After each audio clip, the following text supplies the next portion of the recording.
Oh no. Golly, Tanya.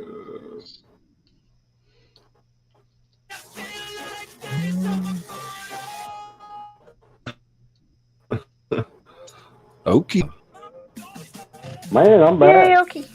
Hey, sorry about that. Welcome, everybody. Welcome to the House of Thrillers.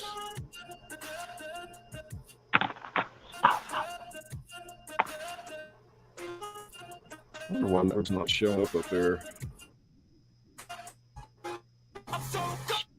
Strange as that. I'm not sure what happened to my profile picture. Pop. Welcome, Stonebaker MD. Tony.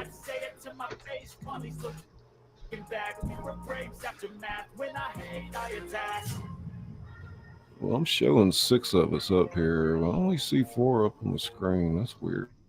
Yeah. Okay. Yeah. Okay. Yeah. That's all I see is 4.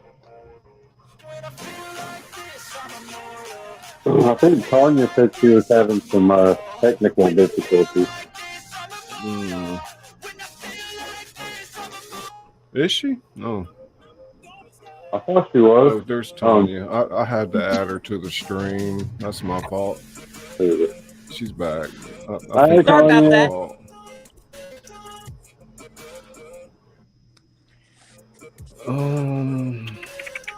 Man, it looks like we're going to have some room for Scully or for Stony now. If Hojo's not going to be with us. Okay. Oh, okay, yeah, but Hojo so was how's playing everybody doing tonight? Major parts. He was playing like the major parts. Yeah. Was he playing more than one part? Was he playing more than one part? He had the role of Fezziwig and Scrooge, and I delegated the role of Fred to Jason Cripps. So, Well, Cripps is pretty good. Sometime I'll read for Scrooge. Golly, look at that thing buffering like that. Let me see what the hell. If Scully, if you have any open things, maybe not Scrooge, I can call Mark Kropka and see if he wants to come up and read. Yeah, because he's good. Because he's done stuff with me before, and he's good. We'll see how it goes. I'll make a decision on that. I don't want to be too rash doing it. Right. I'm just wondering if that buffering is showing up. I see it buffering on StreamYard, but I don't know if I see it on my phone here. Sorry about that, everybody. Is it buffering? I don't see any. I don't see it. It's buffering on YouTube as well. It's Kathleen. Man, I wonder if that's Caitlin's flower. Mamacita. Champagne. Forensic Mystics. Hissy Pop. Tinkles. Yeah, so we're gonna just run through the script dry tonight, and it should be a lot of fun. Y'all don't let all this. Okay, yeah, because let me pull up my script. We'll work it out.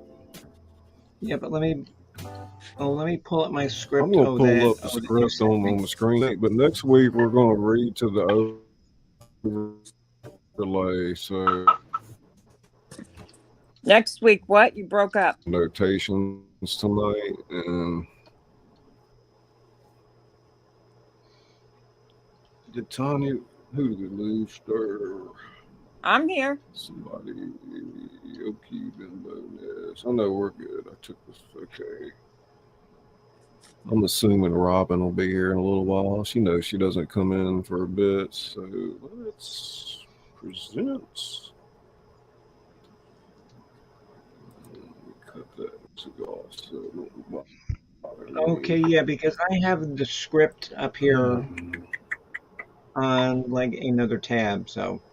I thought I was ready. Alright, it's Windows script. I was going to do that, but I can't find my tablet. I finally had a reason to hook my computer up to the internet for the first time. All right. It took me like 30 minutes to figure out how to get an email hooked up on it where I could get the script. Pretty low tech. Bubbles. Hey, Bubbles. Yeah, see, because on my computer, I've got to feed the squirrels, that run on the wheel, they give it power, so. Mm-hmm. Y'all help me out a little bit here tonight. If you see somebody trying to get in, I'm gonna be over on the script page rolling down in case we need to make any notations, and y'all have any questions.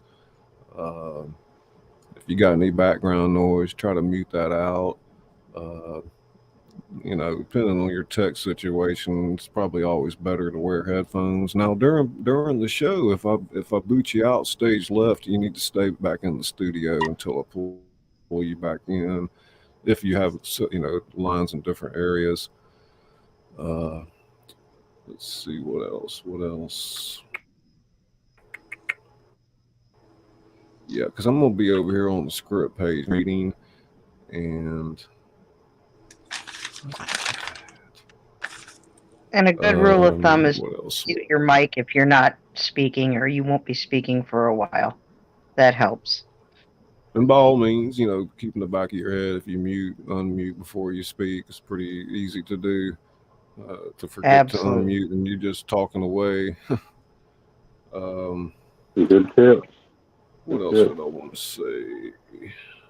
Yeah, because I'll be over here rolling with the script. Y'all, if Robin or somebody comes in and they want to come up, y'all just let me know and I'll flip back over there. And again, for the audience, this is a live rehearsal of A Christmas Carol, and we're going to do it dry tonight without the music. We will next week do a rehearsal with the overlay. And of course, hopefully by then I'll have technical issues. I'm getting a lot of buffering with like doing this one. I didn't used to have that, so we'll definitely try to zero in on that. Oh, okay, Scully. You put the script up on StreamYard. Okay. Yeah. Okay, so I can get rid of mine. Just in case y'all want to follow along. I know everybody has a copy of the script. Is that correct? Yes. Yes. Yeah. Good. Yes. All right. Good deal. So you can either, practice reading from whatever device you're going to read from during the live, or follow along with me on the screen there if it's easier right now, till we get the hang of things. It's easier for me to follow along with the script that you sent me. Just for me, so. Of course, standard like anything, I'll say cut if I want you to stop reading, and if it's a good take, then I guess as they say, check the gate and move on. Anybody have any questions about anything? Is this the exact same story as Scrooge, the 1970? Is it like the same narrative or the same dialogue and everything? Well, I mean, there's probably different versions of it, but I think they're all based on the same story. How would you answer that, Nez?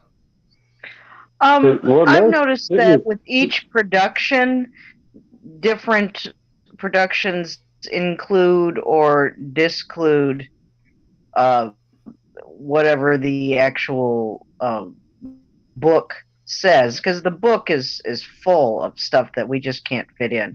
And I've noticed different movies include some of the same things. Some of them leave stuff out.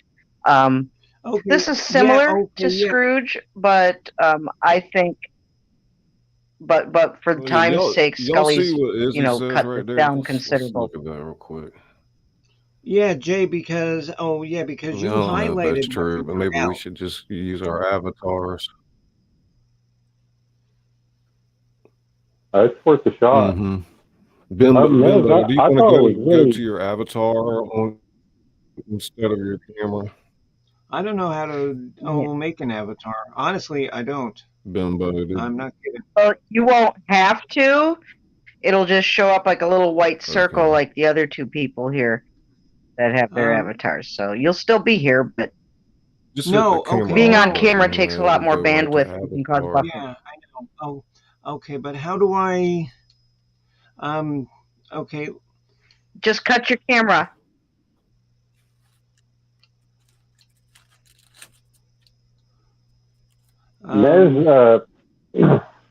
Scrooge is really, really close.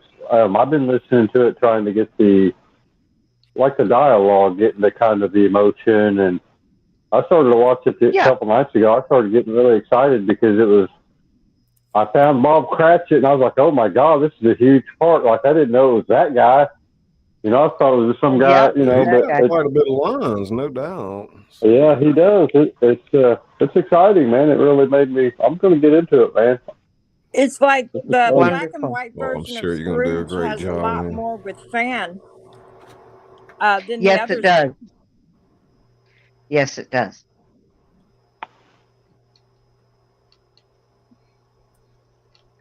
Okay, honestly. Right.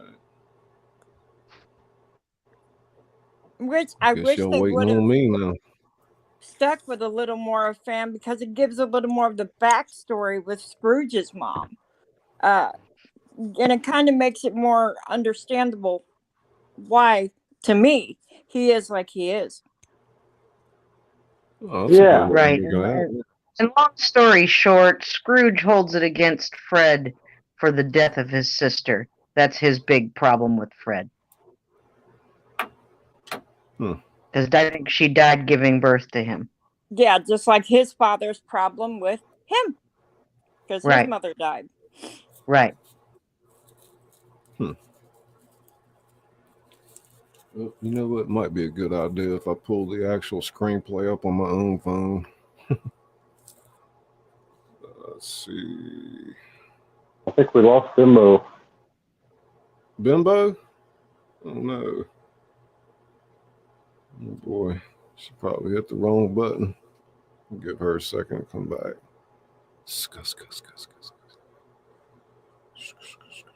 Oh, yeah.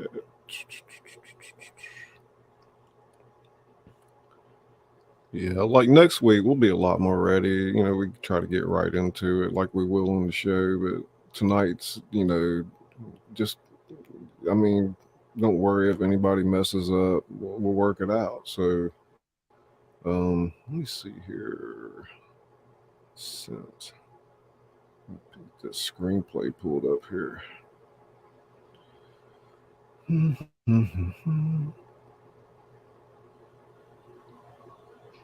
All right. Where you at, Bimbo? There's Michelle Noel Creations. Welcome to the show.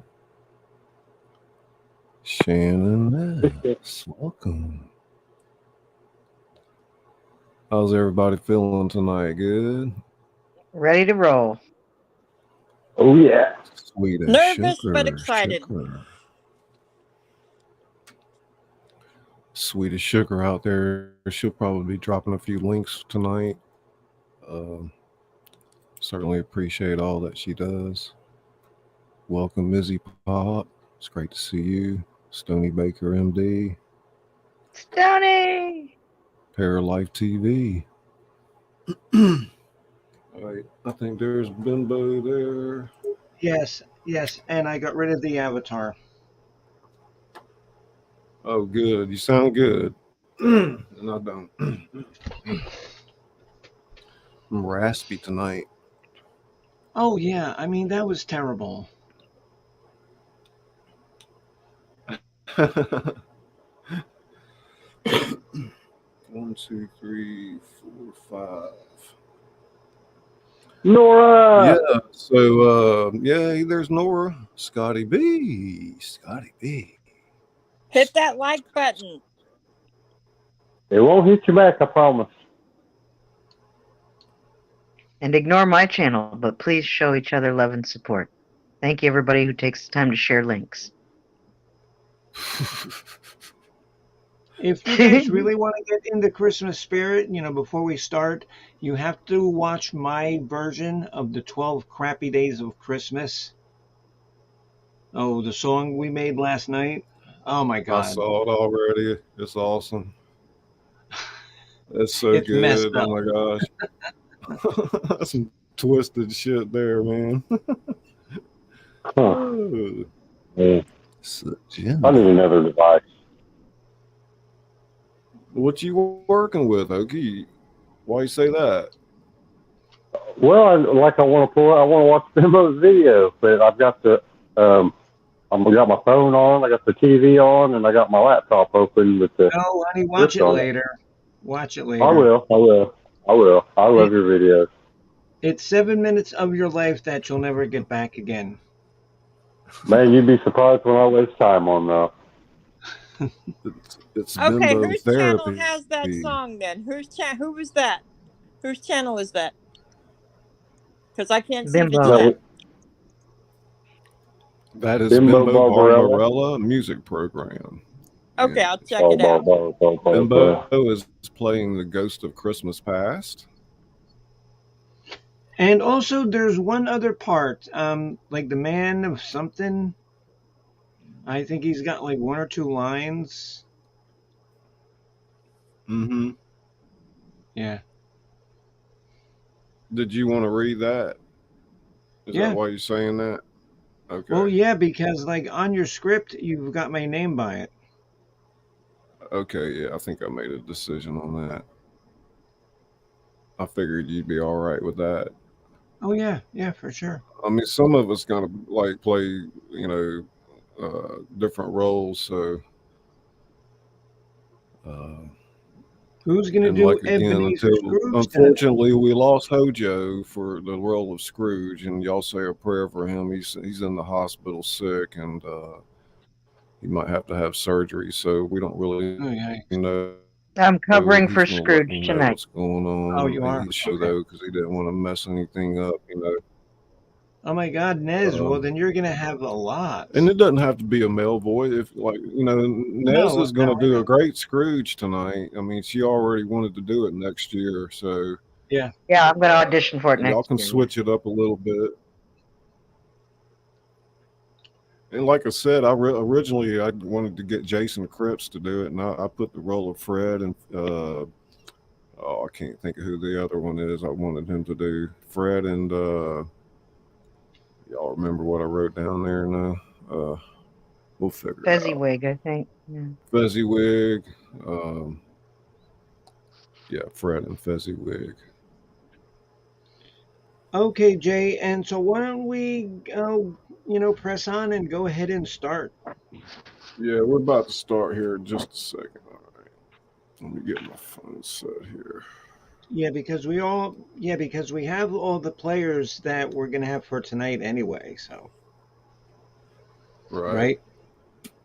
Mm-hmm. Hey, Shannon. Bubbles. 1 second, guys. Let me double check this. Man, Scully's on Amazon? Are you kidding me?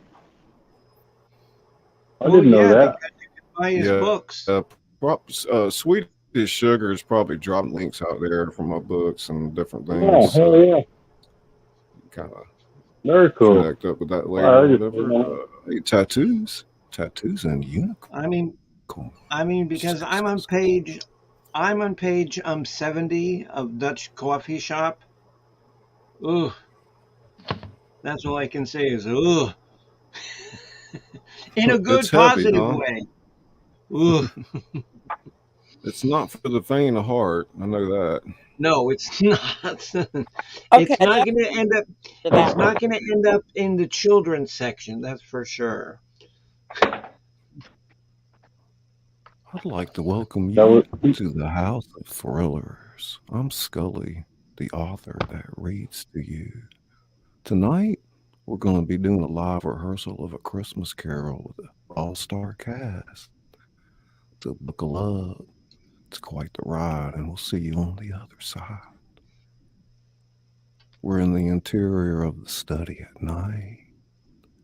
Huge gold lettering on the binding of a book. Quite unexpectedly, it reads Great Expectations.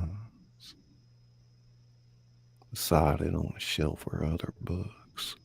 Oliver Twist, David Copperfield, and of course, A Christmas Carol. A small hand reaches for this last and pulls it off the shelf. A sober-faced girl, she's young, maybe 10 years old, clutches the book to her bosom and intently carries it out of the room and into a cheerily lit sitting room in London, England. One Christmas Eve in the 1860s. Girl carries the book to the corner of the room where a man sits before a large picture window revealing a snow-covered street under a night sky. Handsome, in his late 20s with a pleasant voice. Obviously a favorite uncle. He is surrounded by a noisy circle of children and young adults. He is to be the narrator of the story. They are pestering him for something and he's waving them off. I don't know why you should want to hear this story again. You must have heard it 12 times by now. 100. 1,000, but it's good for a laugh. And it's your story as much as it is anyone's, isn't it? Maybe it is, but I'm not sure I'm necessarily the right one to tell it. That's not true. Grandmother says you're the only one who knows how to tell it right. The others, particularly the young children, murmur agreement. 10-year-old girl presses through the little crowd with the book in her hand. Please, we want to hear it from you. She hands the narrator the book. He smiles at it and sets it in his lap, unopened, as the 10-year-old girl sits at his feet. Slowly, some of the others begin to sit down too. Oh, now, I don't really need this book. I've been telling this story every Christmas for, I don't know how many years.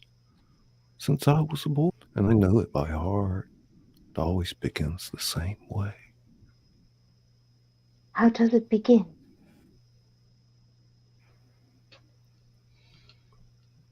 Old Marley was as dead as a doornail. This must be distinctly understood, or nothing wonderful can come of the story I'm going to relate.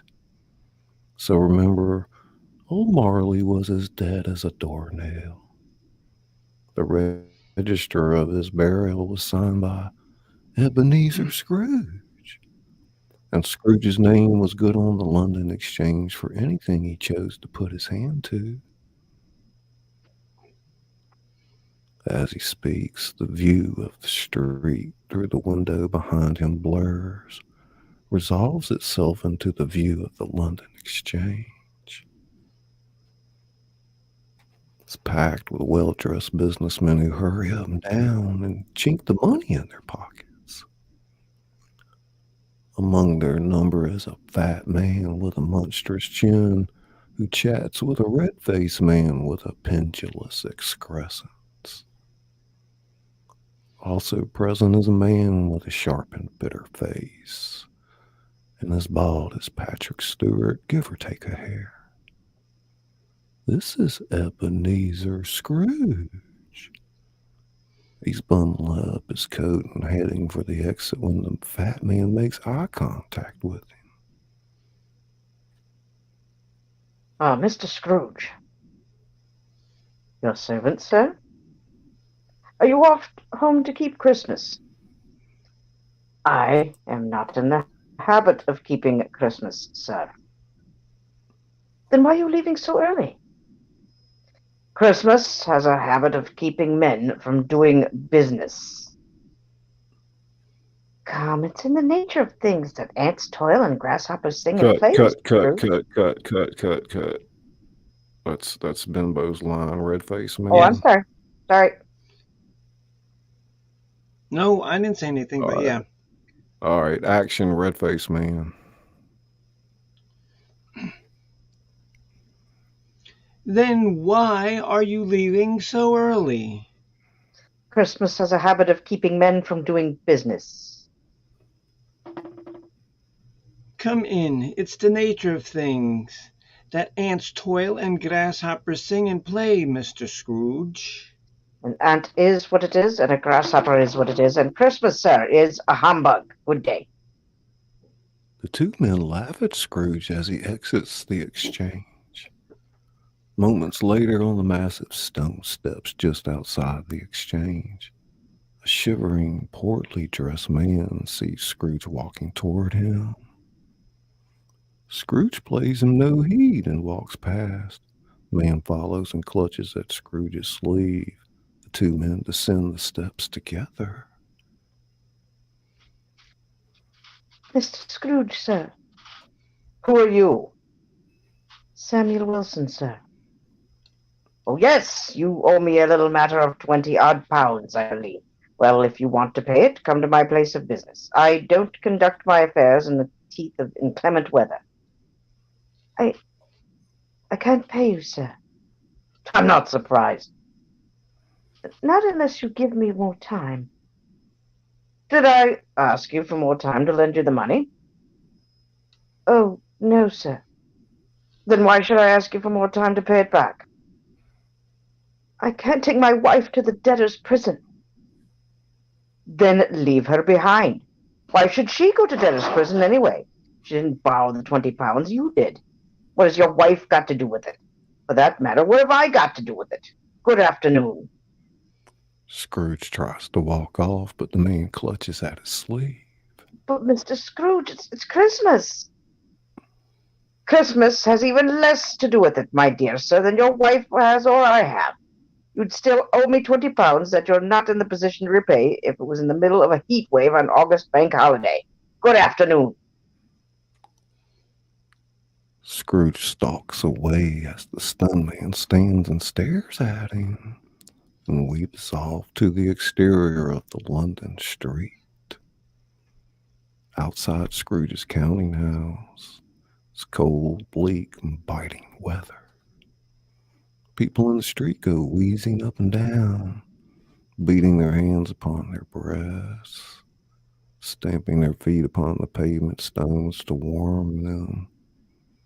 The city's clocks strike 3, but it's quite dark already. Candles flare in the windows of the neighboring offices like ruddy smears upon the palpable brown air. The fog comes pouring in at every chink and keyhole, so dense that although the street is narrow, the houses opposite are mere phantoms. The sign above the counting house door reads, Scrooge and Marley. A tall man, whom we will come to know as Scrooge's nephew, Fred, rapidly walks up to the door, opens it, and enters. Scrooge's clerk, Bob Cratchit, sits at the dismal little cell, sort of tank, copying letters. There's a very small fire, so small that it looks like there's only one lump of coal.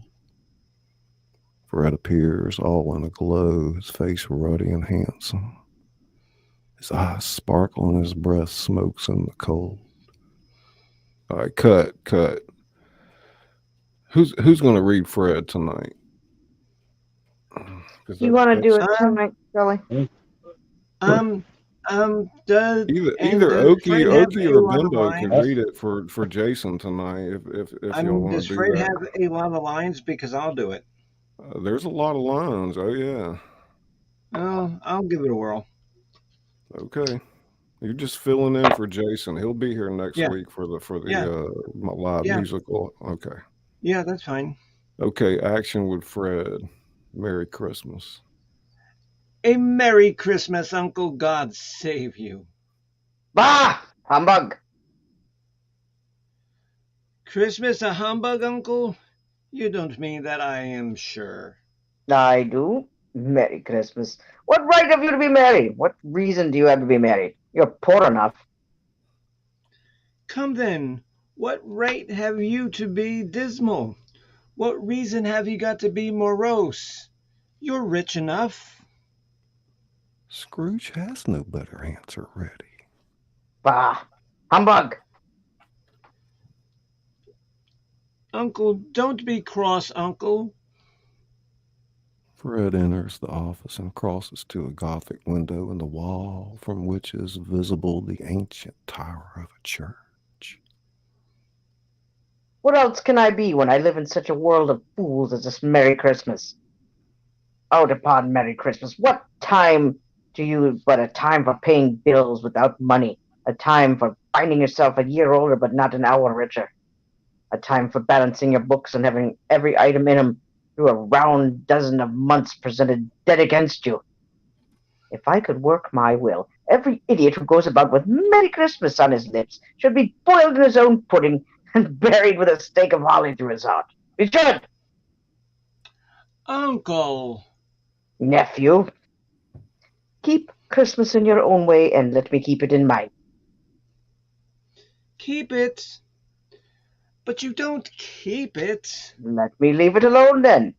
Much good may it do you. Much good has it ever done you.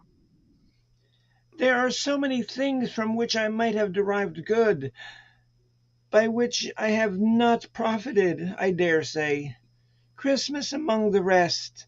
But I am sure I have always thought of Christmas time when it has come round.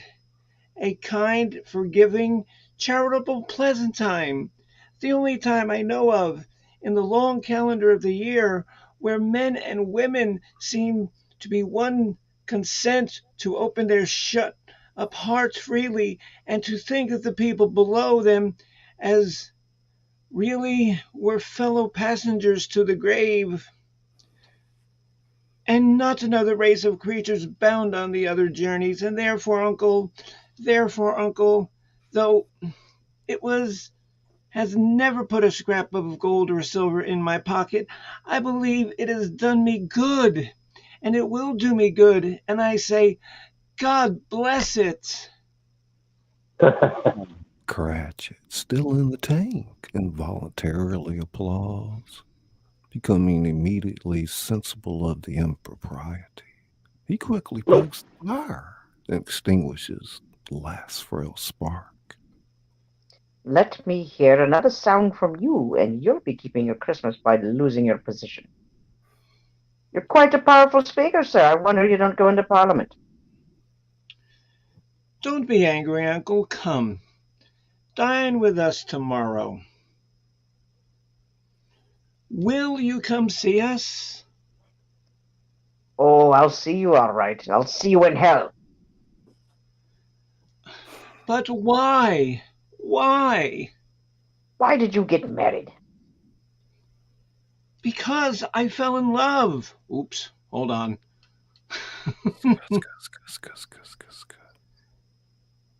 I actually knocked myself off the page. Okay, so where are we? Drive from good.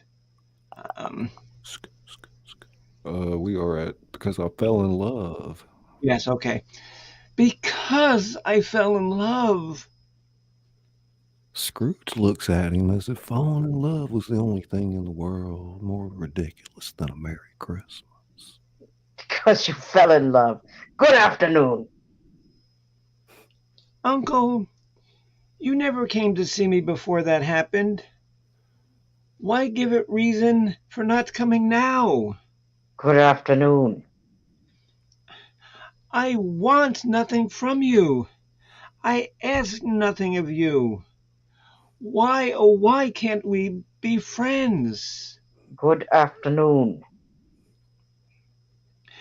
I am sorry with all my heart to find you so resolute, We have never had a quarrel to which I've been a party, but I've made the trial in homage to Christmas, and I'll keep my Christmas humor to the last.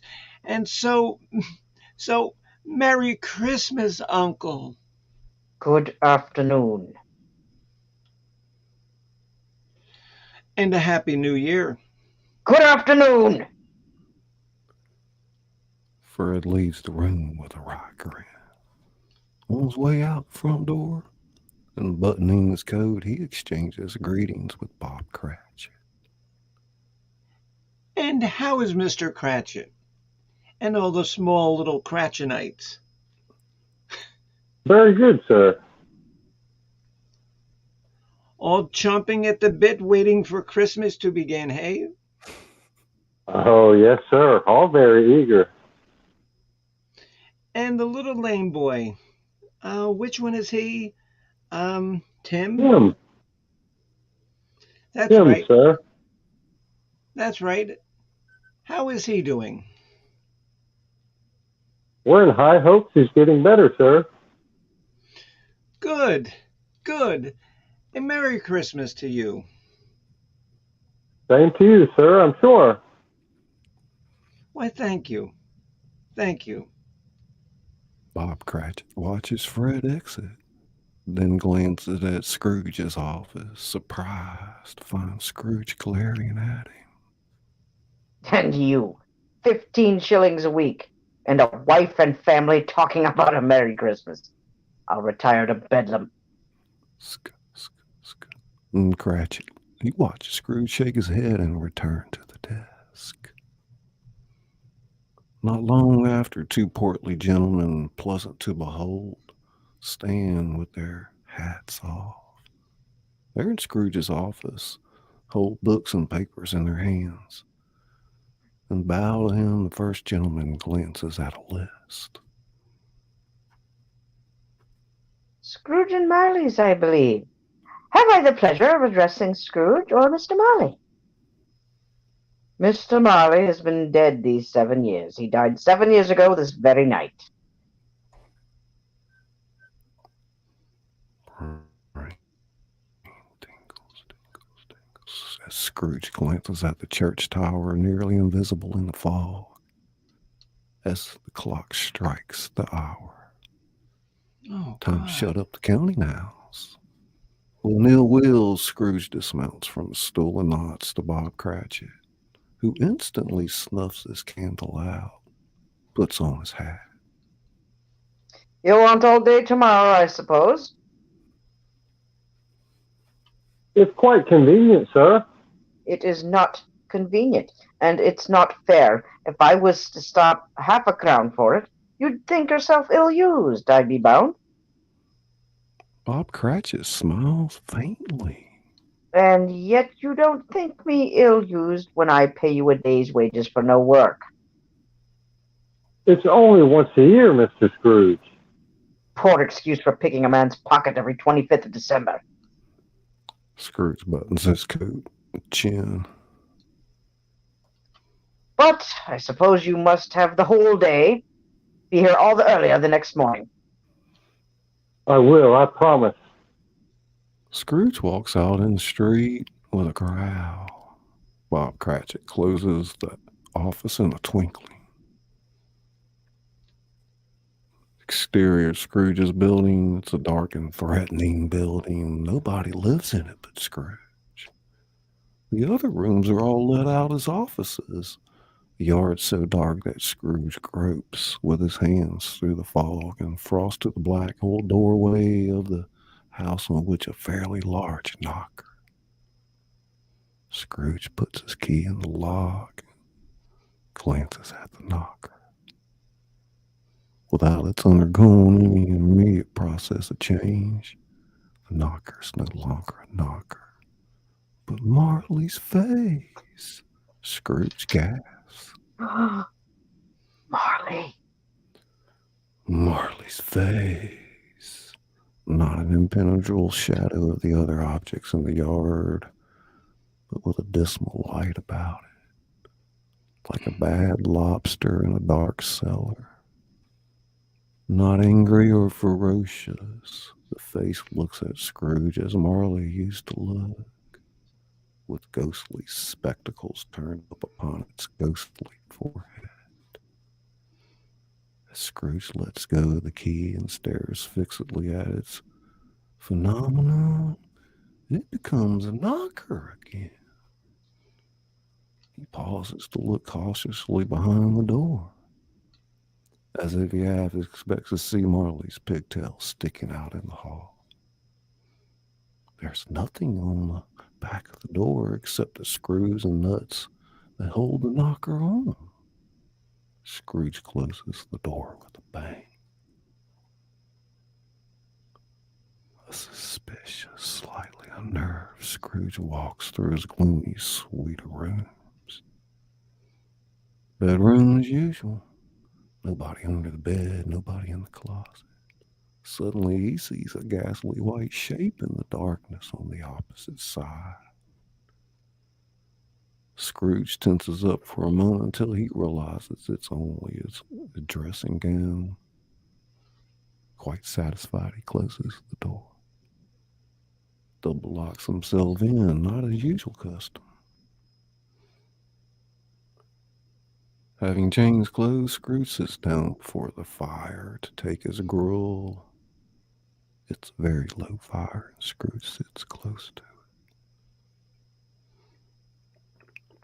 Flash cut of every tile adorned with Marley's face, as it was on the doorknob. Scrooge blinks and sees that the tiles have returned to normal. Scrooge rises and paces the room, feeling unsettled.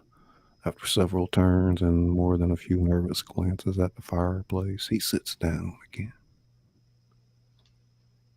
Sound of the downstairs door flying open with a booming sound, and then the clinking noise much louder on the floor below, then coming up the stairs, then coming straight toward his door. Scrooge starts talking to himself. It's humbug still? I won't believe it. Color leaves his face, though, and without a pause, the source of the noise comes on through the heavy door, passes into the room before Scrooge's very eyes. Upon its coming in, the dying flames leap up in the fireplace and fall again. Same face, the very same. Jacob Marley's ghost in his pigtail. Tassels on the ladder bristling like his pigtail, and his coat skirts and the hair upon his head.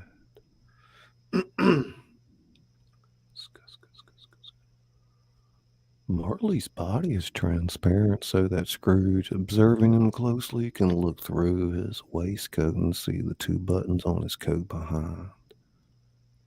Scrooge feels the need to crack a joke to keep to his terror.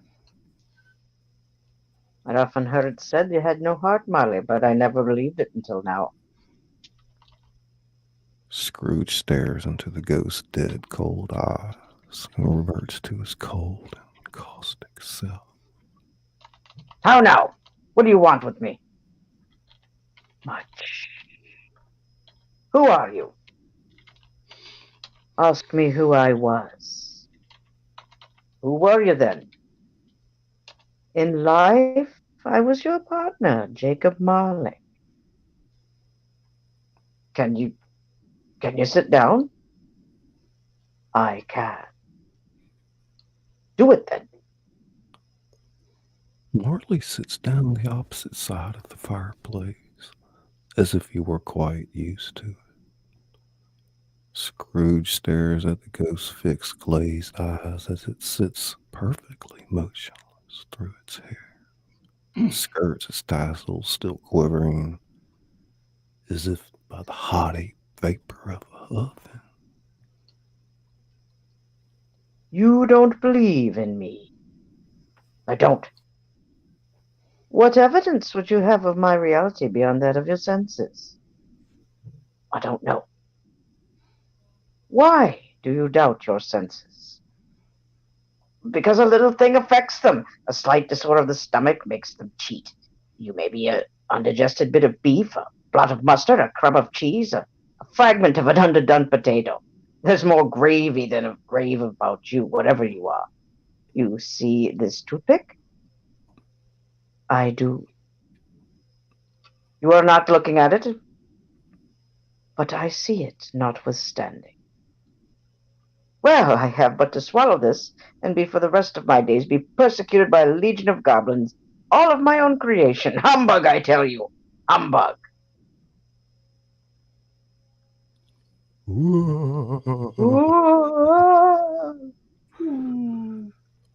Catlin, Mercy! Dreadful apparition, why do you trouble me? Man of the worldly mind, do you believe in me or not? I do, I must. But why do the spirits walk the earth, and why do they come to me? It is required of every man that the spirit within him should walk about amongst his fellow man, and travel far and wide.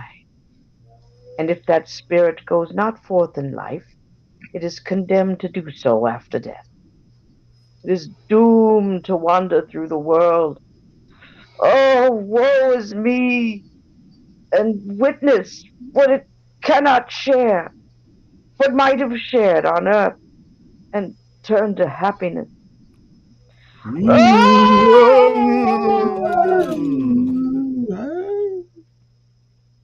You are fettered. Tell me why. I wear this chain I forged in life. I made it link by link and yard by yard. I girded it of my own free will. And of my own free will, I will wear it. It is patterned strange to you? Or would you know the weight and length of the strong coil you bear yourself? It was full and heavy as long as the 7 Christmases ago. You have labored on it since. It is a ponderous chain. Scrooge glances about him on the floor in the expectation of finding himself surrounded by some 50 or 60 fathoms of iron cable, but he sees nothing. Jacob, old Jacob Marley, tell me more. Speak comfort to me, Jacob. I have none to give. It comes from other regions, Ebenezer Scrooge, and it is conveyed by other ministers to other kinds of men. Nor can I tell you what I would.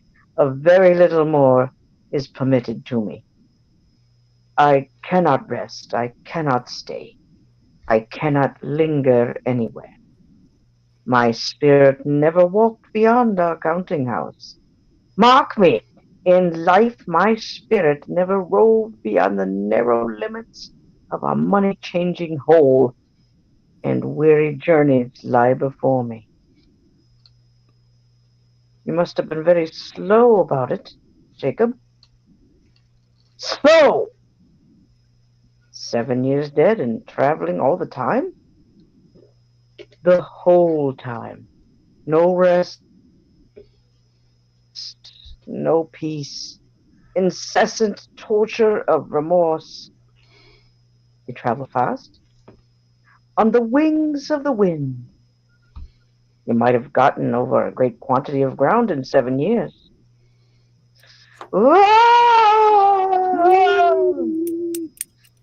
No, captive, bound and double ironed, not to know that ages of incessant labor by immortal creatures, for this earth must pass into eternity, for the good of which it is acceptable is all developed.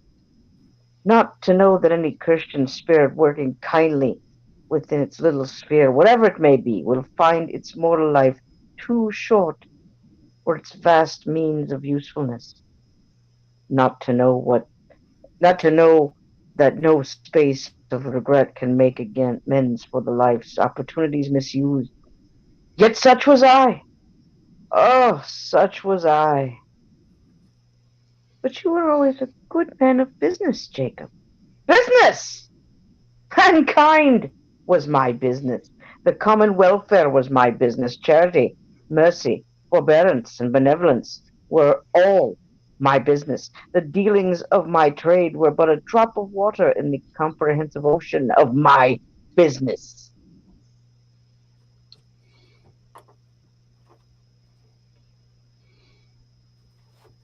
Ooh. I'm waiting for Scully to narrate that. Marley holds up his chain. Oh, my bad. Pay attention. Bimbo Ska. Let's see here. Mario holds up his chain at arm's length. As if that were the cause of all his unavailing grief, he flings it heavily to the floor again. At this time of year, I suffer most. Why did I walk through the crowds of fellow beings with my eyes turned down and never raise them to that blessed star which led the wise men to the poor abode? Were there no poor homes to which its light would have conducted me? Scrooge shivers. Hear me, my time is nearly gone. I will, but don't be hard upon me. Don't be flowery, Jacob. How is it that I appear before you in a shape that you can see? I may not tell. I have sat invisible beside you many and many a day.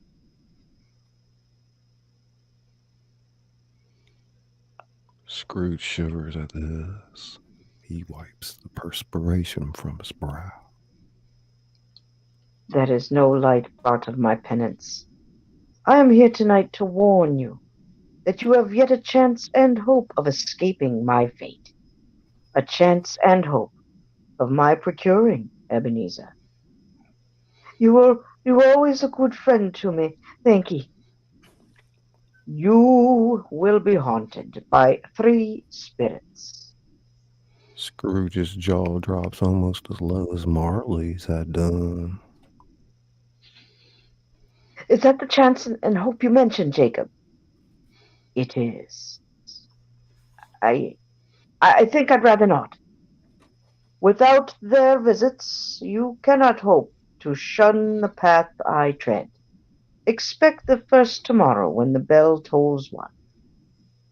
Or couldn't I just take 'em all at once and have it over, Jacob? Expect the second on the next night at the same hour. The third upon the night next when the last stroke of 12 has ceased to vibrate. Look to see me no more.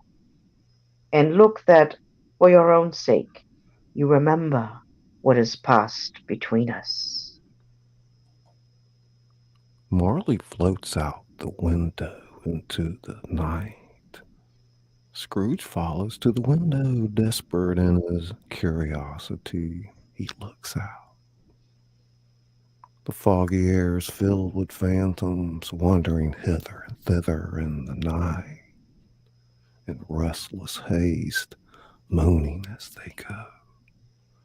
Every one of them wears chains like Marley's. Many had been personally known to Scrooge in their lives. Scrooge closes the window and examines the door by which the ghost had entered. It's still double locked.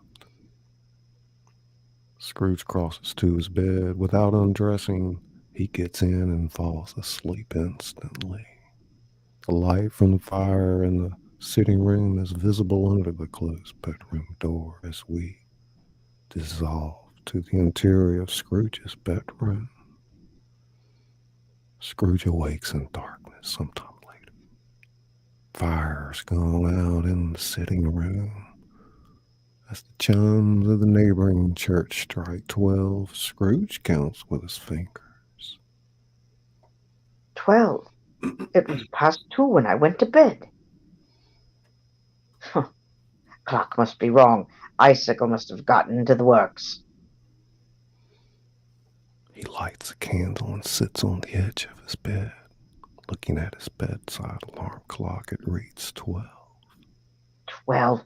It isn't possible. I can't have slept through the whole day and far into another night? He picks up the clock and checks it, and then seems to remember something. No, of course the ghost had warned Mr. Scrooge that a spirit would visit him when the bell tolled 1. Scrooge appeared to make a decision of some kind and begins to fiddle with his clock. So he resolved to lie awake until the hour was past, and considering that he could no more go to sleep than go to heaven, this was perhaps the wisest decision he could make. Naturally, he didn't want to be caught dozing off, so he made sure to set the alarm on his clock to go off precisely at 1. About an hour later, nothing. Bah! He sighs and blows out the candle. Long pause. Church bell sounds with a deep, dull, hollow, melancholy one. Scrooge's eyes pop open and a wave of dread passes over his face. It's a weird, impressive figure like a child, yet not so like a child as like an old man, viewed through some supernatural medium. Its belt sparkles and glitters now in one part, now in another. And it is continuously morphing. What is light one instant, and at another time it's dark. So the figure itself fluctuates in its distinctness, being now a thing with one arm, now with one leg, now with 20 legs. Now a pair of legs without a head, now a head without a body. It's distinct and clear as ever. Are you the spirit, sir, whose coming was foretold to me? I am. Who and what are you? I am the ghost of Christmas past. Long past? No, your past. Scrooge winces and blinks at the light coming from the ghost's crown. What? I wonder if you might put a hat on. What? You so soon put out with worldly hands the light I give? It is not enough that you of one of those passions made thee scap, and forced me through whole trains of years to wear it low upon my brow. I didn't mean to offend. What business brings you here? Your welfare. Well, I'm much obliged, but I wonder if a good night's sleep wouldn't be more conductive to that end. Your reclamation, then. Take heed. The ghost puts out its strong hand as it speaks and clasps him gently by the arm. Rise, rise, and walk with me. Scrooge rises, finding that the ghost leads him toward the window, clasps his robes in supplication. It's the middle of the night. Bear but a touch of my hand there. The ghost points to its heart. And you shall be upheld in more than this. Scrooge touches the ghost's heart and they pass through the wall. Scrooge and the ghost stand on an open, sunlit country road with fields on either hand. It's a clear, cold winter day with snow upon the ground. Scrooge looks about and clasps his hands together. Good heaven!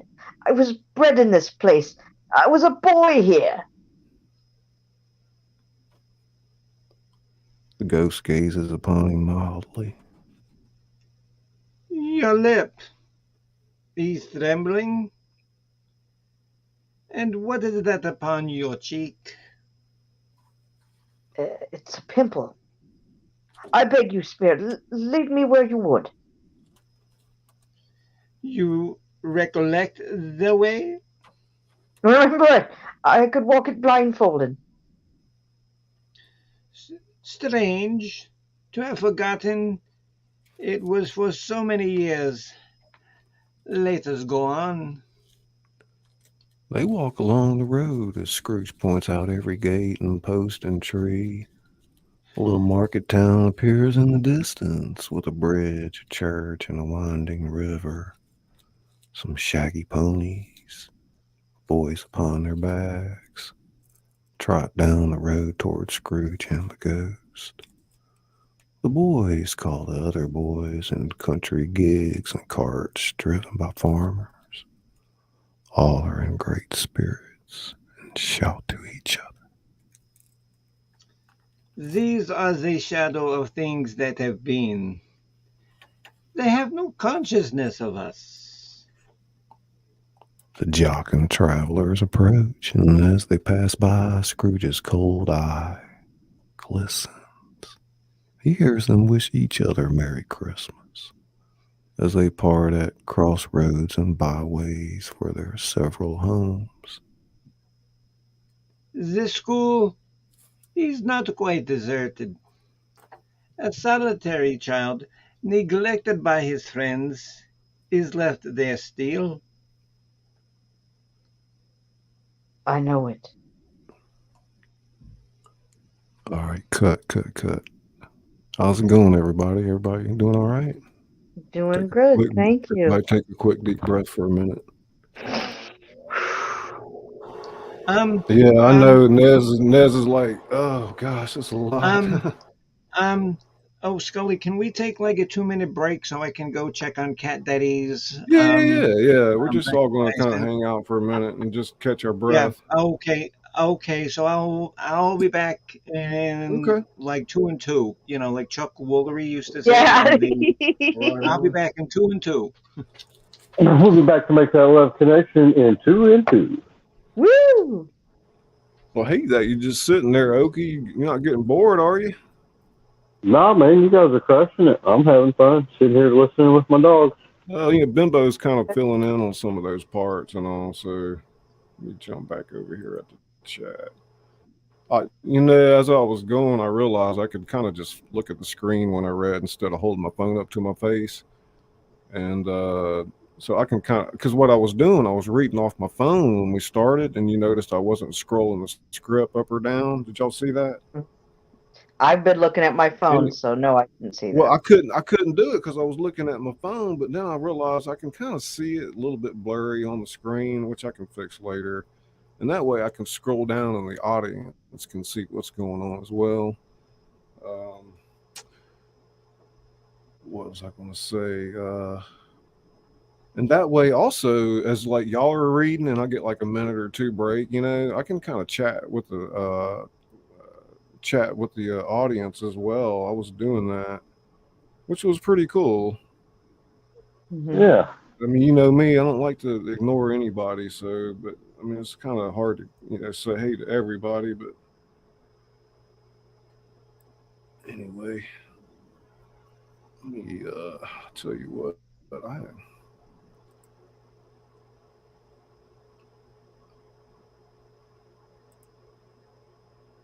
Nez, I'm going to mute for just a minute. I'm going to let you kind of hold the show for just a second there. Y'all just hang out for just a minute. All right. Thanks again, everybody, for coming, and everybody who catches the replay. Please share it on your social media if you're so inclined. And I know Scully doesn't mind if you want to drop your links or share the links of other people who come in here. Please and thank you. If someone could take the time to put the link to contribute to Scully's channel and support it, $Jayscullybooks. Please and thank you. That would be wonderful to show some respect and support for our host. And thank you for watching our rehearsal. This is what live theater is all about. I do not have the chat up, so if I can't see and say hi to you, please forgive me. Thanks, everybody, for coming. Okie, you got Rush there watching too? I do. I've got my dogs laying here in bed. Oh. You got one chewing up a toy, and the other one just passed out, actually. Well, that's wonderful. My cats are passed out. I have a new memory foam mattress, and they seem to think it's for them. So, you know. They love it. They think it's great. Yeah, I think that's usually how it works out. Yeah, but it's a smaller bed than I had before, so there's not as much room for them on there when I go to bed. They're a little bit mad about that. They'll get over it. I've got a queen size bed, and they've learned if they just sprawl out in the middle of the bed, I got to wake them up when I go to bed.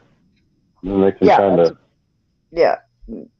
I think they think that if they take over the bed, then I'll just go sleep somewhere else and leave them alone. Yeah, that's not happening.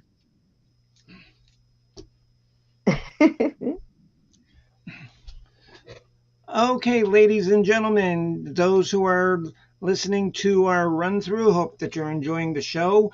We are back from our commercial break.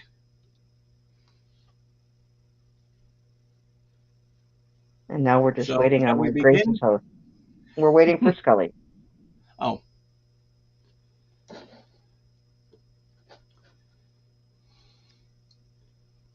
Yeah, I wish I could see the chat. I'm sorry I can't say hi to everybody individually in the chat. Thanks everybody for coming. Okay, because I have been leaving, messages, saying hi to people and stuff like that. That's wonderful. I just don't have another device going right now where I can do that. So I'm focusing on what we're doing. Yeah. Okay, yeah, because like I'm on my PC, so I can go from tab to tab to tab to tab to tab. So good. Yeah, I don't know how to do any of that yet. I'll get there though. I figured out how to set up an email, or I could get an email on my laptop now. Oh, good. So I'm getting better. Well, baby steps, honey. Baby steps. I set my computer up and then I forgot my damn password. Because I haven't turned it on, played with it, but luckily I write it all down. So I actually did that once. And I wrote the password down wrong. So there goes my. All right, let's see here. Okay, yeah, because some of the people in the chat, we have Sweet AZ Sugar, Stony Baker, Izzy Pop, Bubbles Butterfly, Tanya's stuck backstage. Okay, somebody's backstage, Tanya.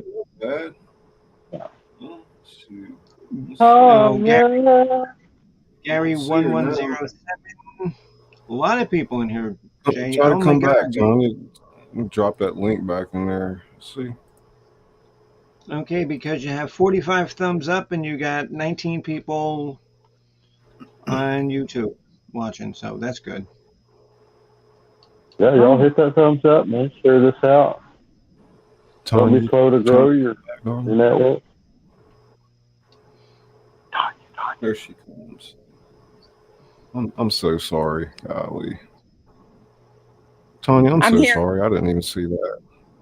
I beg your pardon. Where are we? On page 24. All right. It's agenda. Let's see. Yep. We are on page 24, dissolving to the interior of the schoolroom. Right. Okay. It's long. Okay. It's long, bare, melancholy room made bare still by lines of plain deal forms and dusk.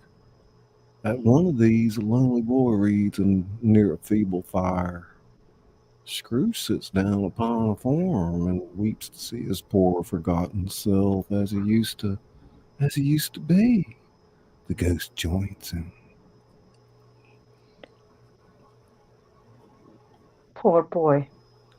Scrooge dries his eyes with his cuff, then mutters, puts his hand back in his pocket, and looks about him. I wish. It's too late now. What is the matter? Nothing. There was a boy singing a Christmas carol at my window last night.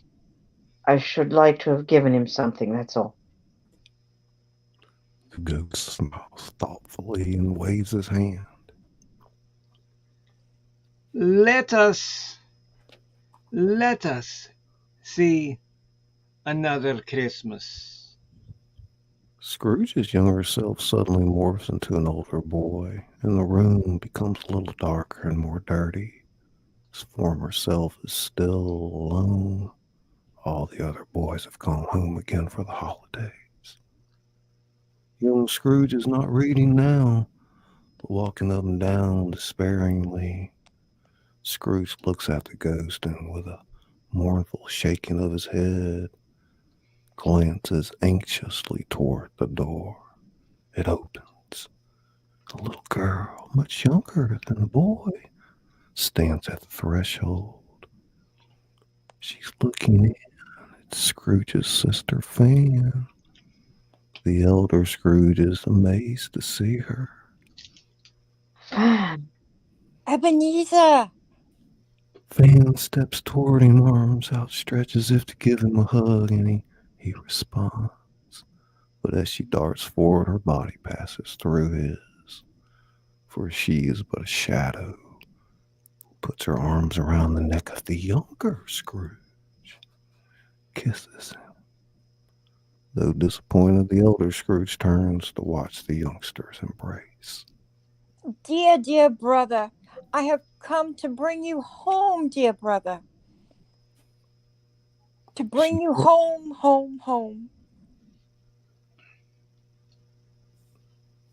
Home, little Fan? Yes, home, for good and all. Home forever and ever.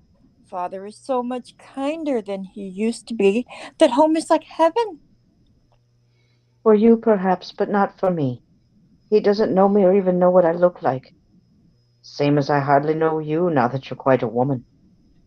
He spoke so gently to me one dear night when I was going to bed that I was not afraid to ask him once more if you might come home. And he said, yes, you should, and sent me in a coach to bring you, and you're to be a man, and are never to come back here. But first, we're to be together all Christmas long, and have the merriest time in all the world.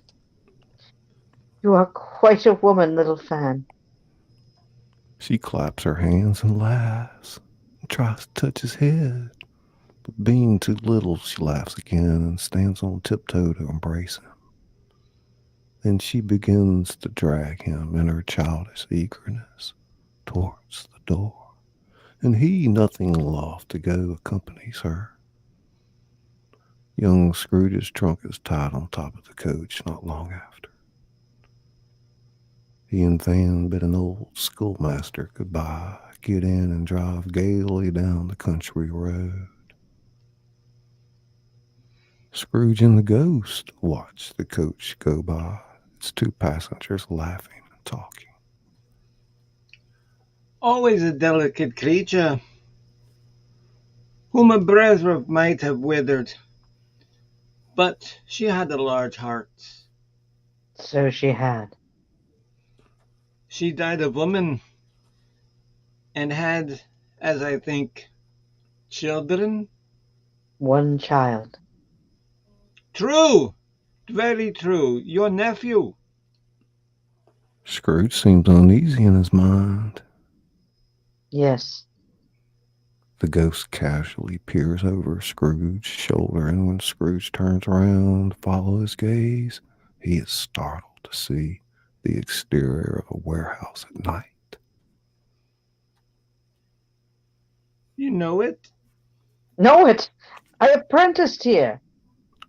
The ghost, using half a dozen arms that fade in and out of view, gestures after you, and Scrooge enters. The sight of an old gentleman in a Welsh wig. Scrooge lets out a gasp and turns to the ghost behind him. Why, it's old Fezziwig! Bless his heart, it's Fezziwig alive again. Old Fezziwig lays down his pen and looks up at the clock, which points to the hour of 7. He rubs his hands, adjusts his capacious waistcoat, laughs and calls out in a comfortable, oldly rich, fat, jovial voice. Yo there, Ebenezer! Dick! Immediately, Ebenezer, Scrooge's younger self, now a grown man, comes briskly in, accompanied by his fellow apprentice Dick. Dick Wilkins, to be sure. Bless me, yes, there he is. He was very much attached to me, was Dick. Poor Dick, dear, dear. Yo-ho, my boys, no more work tonight. Christmas Eve, Dick. Christmas, Ebenezer. Let's have the shutters up before a man can say Jack Robinson. Dick and Ebenezer charge into the street with the shutters 1, 2, 3. Have them up in their places 4, 5, 6, and bar them and pin them 7, 8, 9. Come back for the count of 12, panting like racehorses. Fezziwig skips down from the high desk with wonderful agility. Hiley-ho! Clear away, me lads, and let's have lots of room here. Hiley-ho, Dick! Throw up, Ebenezer! Throughout Scrooge and the Ghost Watch, or rather the Ghost watches and Scrooge lives and relives every moment. More dancing, eating cakes, and cold roast, great piece of cold boiled mince pies, and plenty of beer. Old Fezziwig dances with Miss Fezziwig, an impressive display. Young Ebenezer, too, dances up a storm as his elder self looks on in amazement. Scrooge remembers the ghost and becomes conscious that it's looking full upon him while the light upon his head burns clear. A small matter to make these silly folks so full of gratitude. Small. Spirits signs stand and listen to the two apprentices. We overhear a snatch of the conversation as they tidy the room. What a sweet old man is Mr. Fezziwig. Sweetest. Did you ever see him dancing with the missus and look on his face? Oh, yes. He was in heaven and fully deserved to be. And where the devil did he find that fiddler? Oh, wasn't he marvelous? Nothing too good for Fezziwig. I'd say this year's party was finer than the last, if such a thing is possible.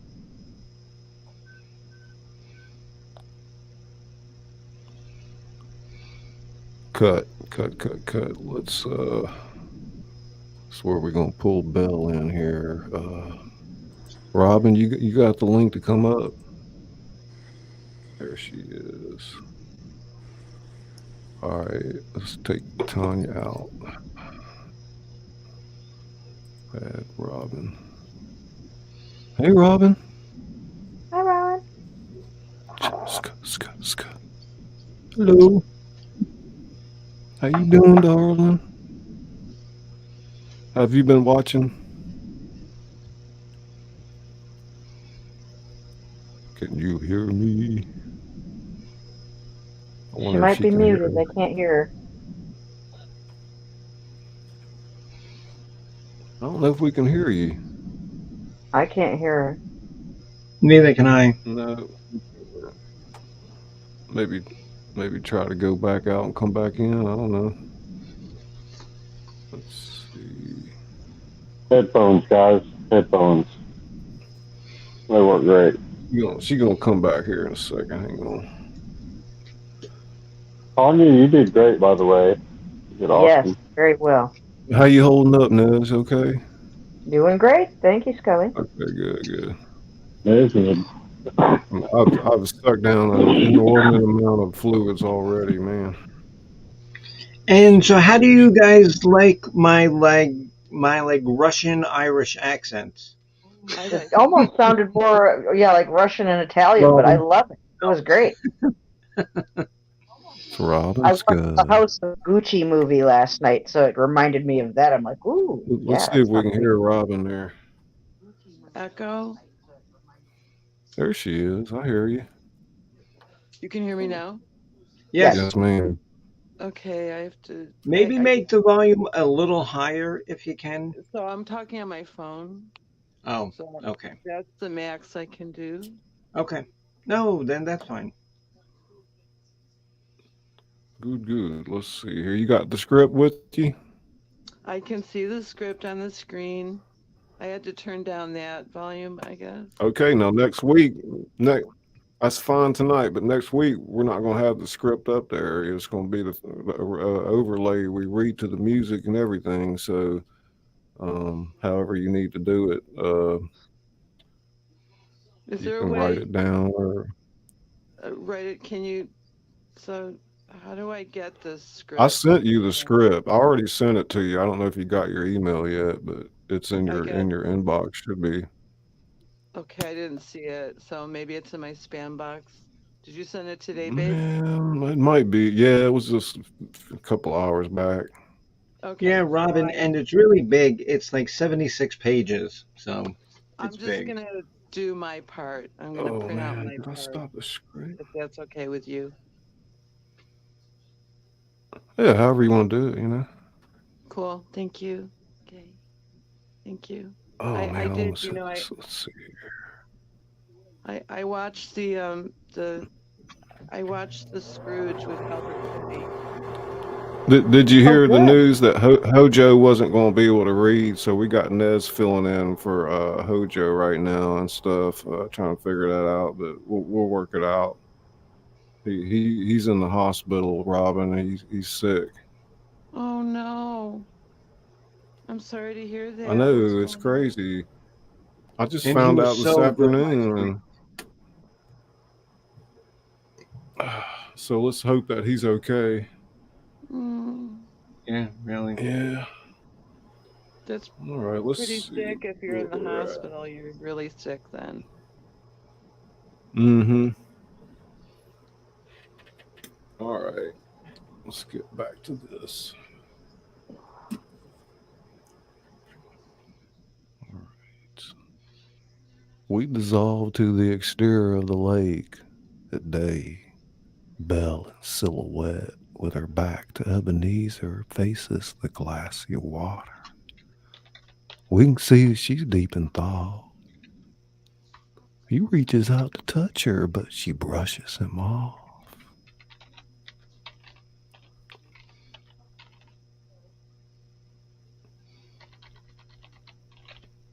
It matters little to you, very little.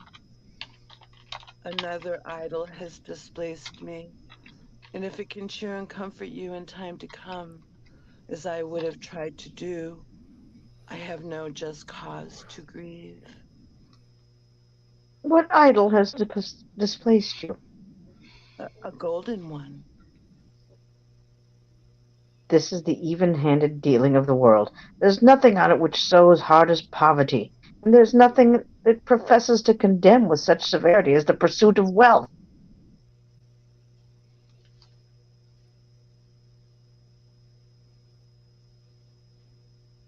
You fear the world too much. All your other hopes have merged into the hope of being beyond the chance of its sordid reproach. I have seen your nobler aspirations fall off one by one until the master passion, gain, engrosses you. Have I not? What then? Even if I have grown so much wiser, what then? Am I not changed? I am not changed towards you. Am I? Our engagement is an old one. It was made when we were both poor and content to be so, until, in good season, we could improve our worldly fortune by our patient industry. You are changed. When it was made, you were another man. I was a boy, 'tis true. I am not now what I was then.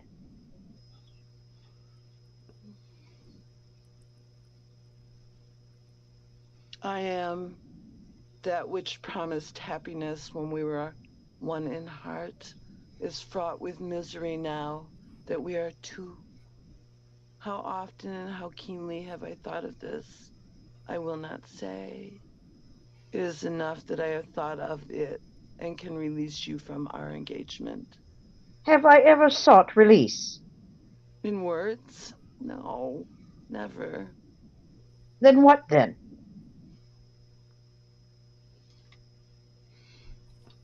In a changed nature, in an altered spirit, in another atmosphere of life, another hope as its great end, in everything that made my love of any worth or value in your sight. If this had never been between us, tell me, would you seek me out and try to win me now? No. He seems to yield to the justice of this supposition in spite of himself. You think not? I would gladly think otherwise if I could. Heaven knows, when I have learned a truth like this, I know how strong and irresistible it must be. But if you were free today, tomorrow, yesterday, can even I believe that you would choose a dowerless girl? You who, in your very confidence with her, weigh everything by gain. Or choosing her, if for a moment you were false enough to your one guiding principle to do so, do I not know that your repentance and regret would surely follow? I do, and I release you from our engagement with a full heart for the love of him you once were. Pause. He's about to speak, but with her head turned from him, she resumes. You may. The memory of what is past half makes me hope you will have pain in this. Makes me hope you will have pain in this. A very, very brief time. And you will dismiss the recollection of it gladly as an unprofitable dream from which it happened. Well, that you awoke. May you be happy in the life you have chosen. Abruptly, she rises and leaves him. Spirit, show me no more. Conduct me home. Why do you delight to torture me? One shadow more. No more, no more. I don't wish to see it. Show me no more. But the relentless ghost pinions his arms and turns him round to observe the interior of Belle's sitting room at night. A room not very large or handsome, but full of comfort and Christmas decorations. All is quiet. Falling snow is visible out the windows. Near the fireplace sits a beautiful young girl, nearly identical to Belle. Belle herself. Scrooge gazes upon them in awe. I suspect it must have staggered Miss Scrooge to see these women, especially the younger one, because had he played his cards differently, a woman such as she might well have called him father, and been like a springtime for him in the haggard winter of his life. Of course, he might have well had more than one child. Nearly a dozen children explode into the room, making a tumultuous noise, but no one seems to care. On the contrary, the mother and daughter laugh. They stream around startled Scrooge, running, jumping, and playing with enormous energy. Oh, what would I not have given to be one of those children? Though I could never been so rude. No, I wouldn't for the wealth of all the world have behaved so wildly. God bless my soul. Children stampede their great father who comes laden with Christmas toys and presents. Shouting and struggling, the kids swarm their father, Belle's husband. They shout with wonder and delight at each package they receive. Belle has risen from her chair to watch the proceedings and happens to stand next to Scrooge, who watches her and her family closely, no doubt pondering what might have been.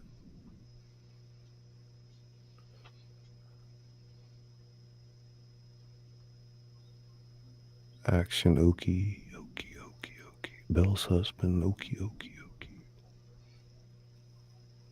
You there? Man, I was muted. My bad. Belle, I saw an old friend of yours this afternoon.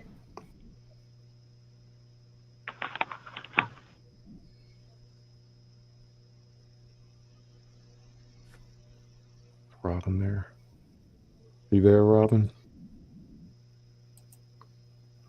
I think we might have lost. I don't see her on the screen.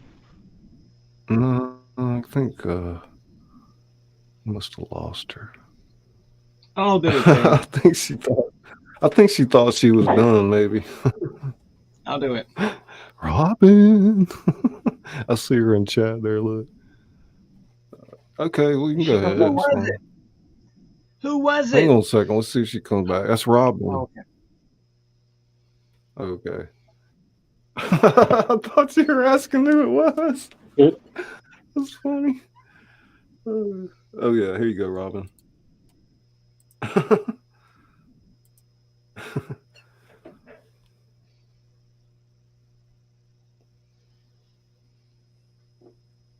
Let's see.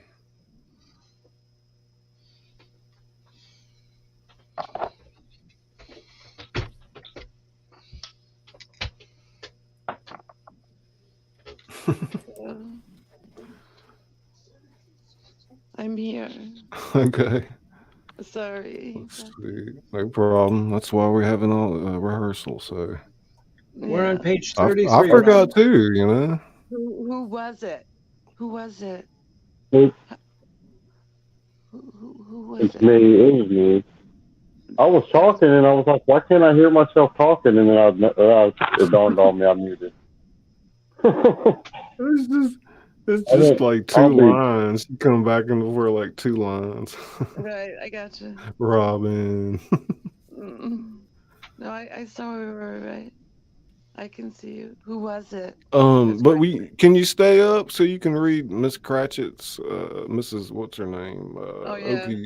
Because oh my gosh, because Jen is not here tonight either. So okay, I'll try Mrs. Cratchit. I'm not as good. All right, can you stay up on the panel?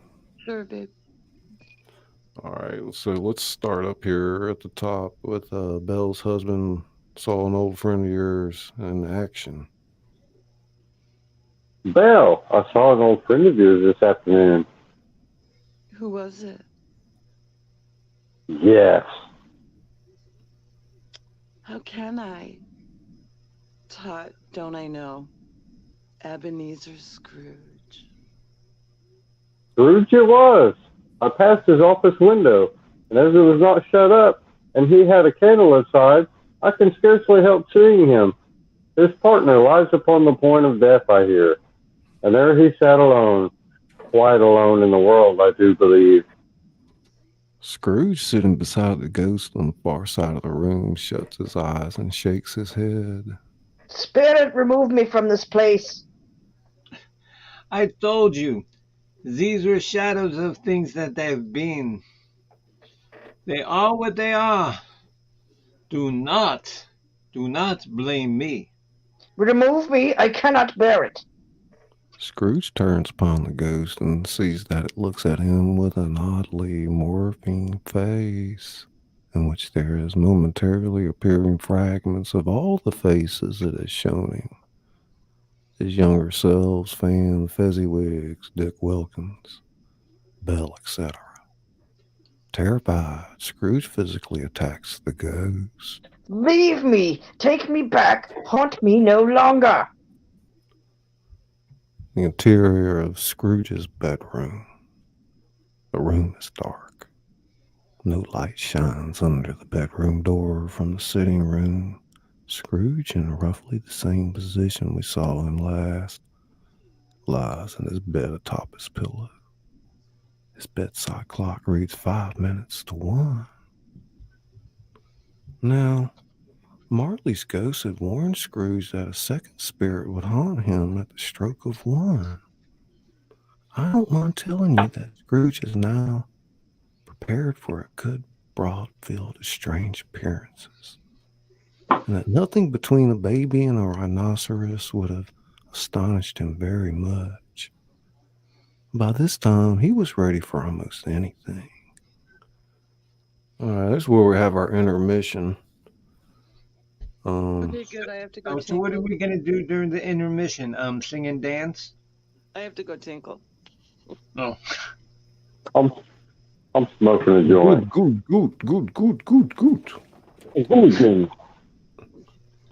During intermission, which should run a standard 15 to 20 minutes, so we can pee, smoke, whatever you need to do.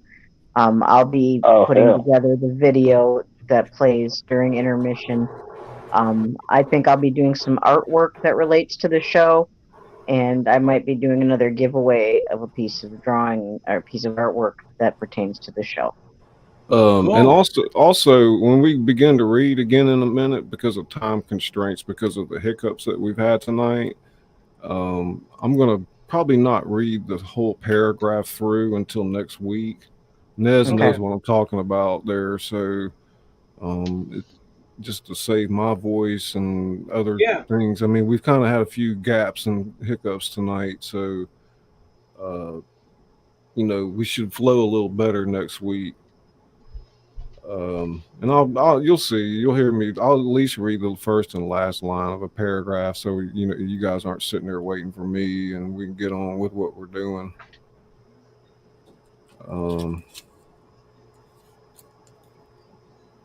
Nez, you're doing a great job. I'm trying, honey. Thank you. I know what it's like, because I had to play Hooper, and it was difficult to add. You're focused on what you were going to do, and you got a lot of parts already. And then you had to add the main part on top of it, so. It's my pleasure. Nez is like a quadruple threat. There's not much that woman can't do. Right. Thank you, Oki. I mean, and to me, it sounds like everybody, when they're reading is pretty much on time, which is good in something like this. I mean, I would challenge anybody up against Nez narration-wise. I mean, she's one of the best in the world for that reason, and she don't mind putting in the work.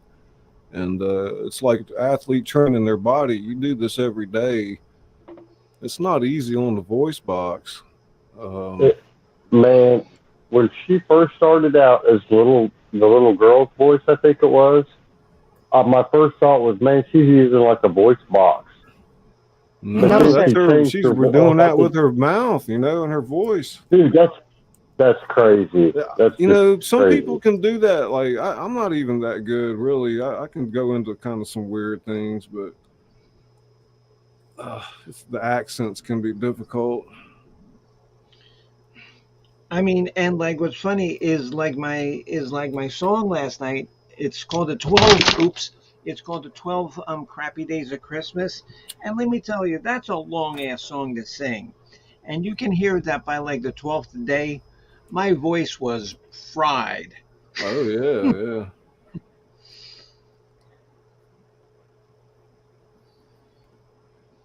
Let me make sure everything's running good on the stream over there.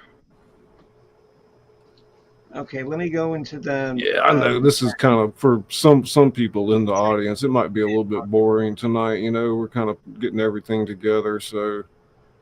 But it'll be really cool. Like next week, we'll rehearse with the music and all, and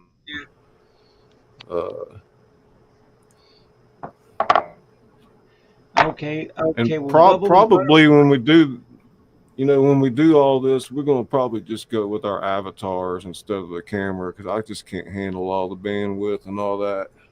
Yeah. That's a good idea. Yes. Do I have an avatar? I don't even know.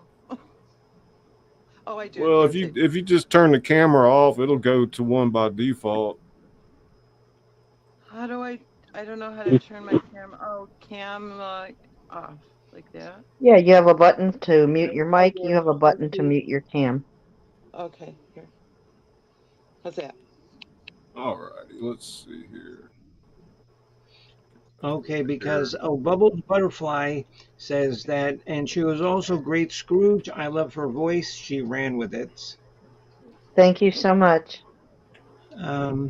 I'm enjoying it, so that's carrying me through. I'm having and a great I don't time. think by any means Scrooge has to be played by a man. It could be a woman too. Maybe next year I'll get to do it. So we'll see. There's lots of greedy Scrooges that are male and female, yes. Exactly. I mean, greed's the mother of all sins. So I don't know if y'all know, but my second book, Laissez, Bon Temps Rouler, it's the theme of the book is the 7 deadly sins, and I go into them in detail. And oh God, yeah, wow. It's pretty interesting. Like this guy holds up this diner. He's pre-planned all this, premeditated this holdup because of the oil spill, and he wants to get back at the old company. So part of that plan involves holding up a griddle house one night, and behind the scenes, I don't write about it, but he follows these 7 people around in their private lives, and he labels each one with one of the deadly sins. And then throughout the night, he holds them hostage. He makes them admit things about their lives that nobody else knows. And what he's doing, he's forming a group through virtue that's going to bring what would be a BP basically down in a class action lawsuit at the end of the novel. It's like that movie 7, with the 7 deadly sins. Mm-hmm. I love that. That is so messed up.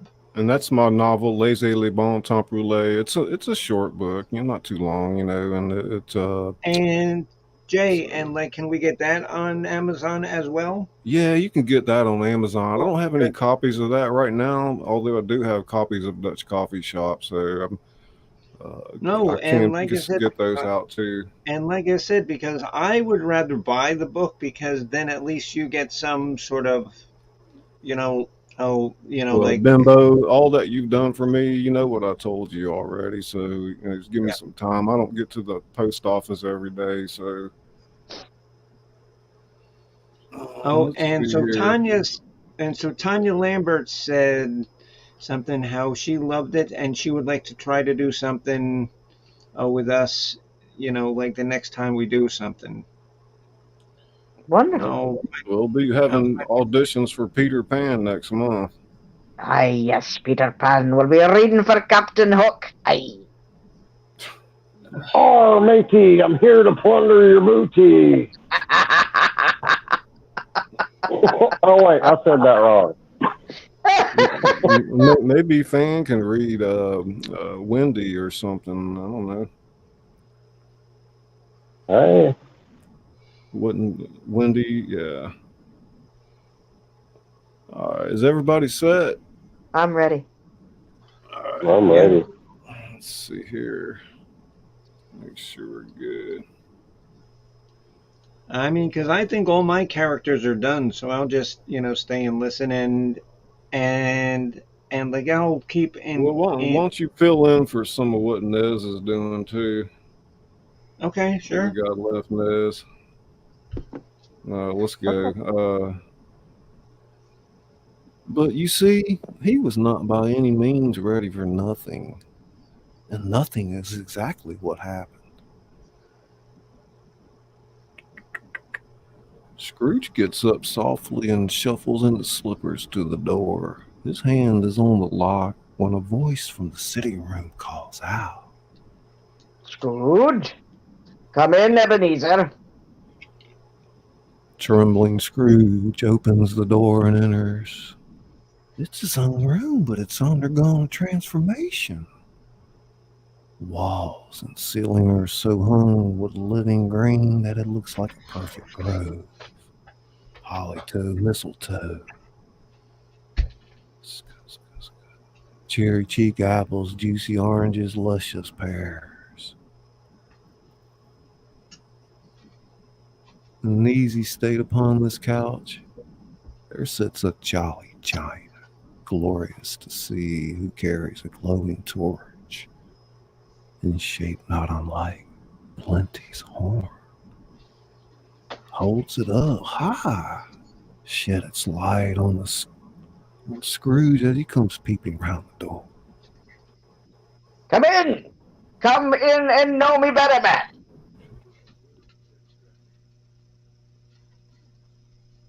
Scrooge enters timidly. Spirit's eyes are clear and Scrooge does not look at them. I am the ghost of Christmas present. Look upon me! The ghost wears a simple green robe, bordered with white fur. Girded around its middle is an antique scabbard with no sword in it, and the ancient sheath is eaten up with rust. You have never seen the likes of me before. Never. Have never walked forth with my elder brothers, born in these latter years? I don't think I have. I'm afraid I've not. Have you many brothers, Spirit? Approximately 1,842. A tremendous family to provide for. The ghost of Christmas present smiles and rises. Spirit, conduct me where you will. Touch my hand. Scrooge does as he's told and holds it fast. Holly, mistletoe, red berries, ivy, turkeys, geese, game, poultry, brawn, meat, pigs, sausages, oysters. The ruddy glow, the hour of the night. Scrooge and the Spirit wander the city streets on Christmas morning, where the severe weather causes the people to make a rough but brisk and not unpleasant kind of music.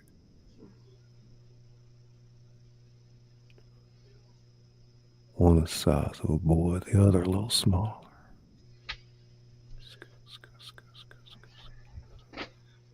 On the threshold of the door, Scrooge watches as the Spirit smiles and stops to bless Bob Cratchit's four-room house with an unspoken prayer. Mrs. Cratchit, Bob Cratchit's wife, dressed out but poorly in the twice turned down gown, but brave in ribbons, which are cheap and make a goodly show for 6 pence. Two smaller Cratchits, boy and girl, come tearing in and screaming something incomprehensible.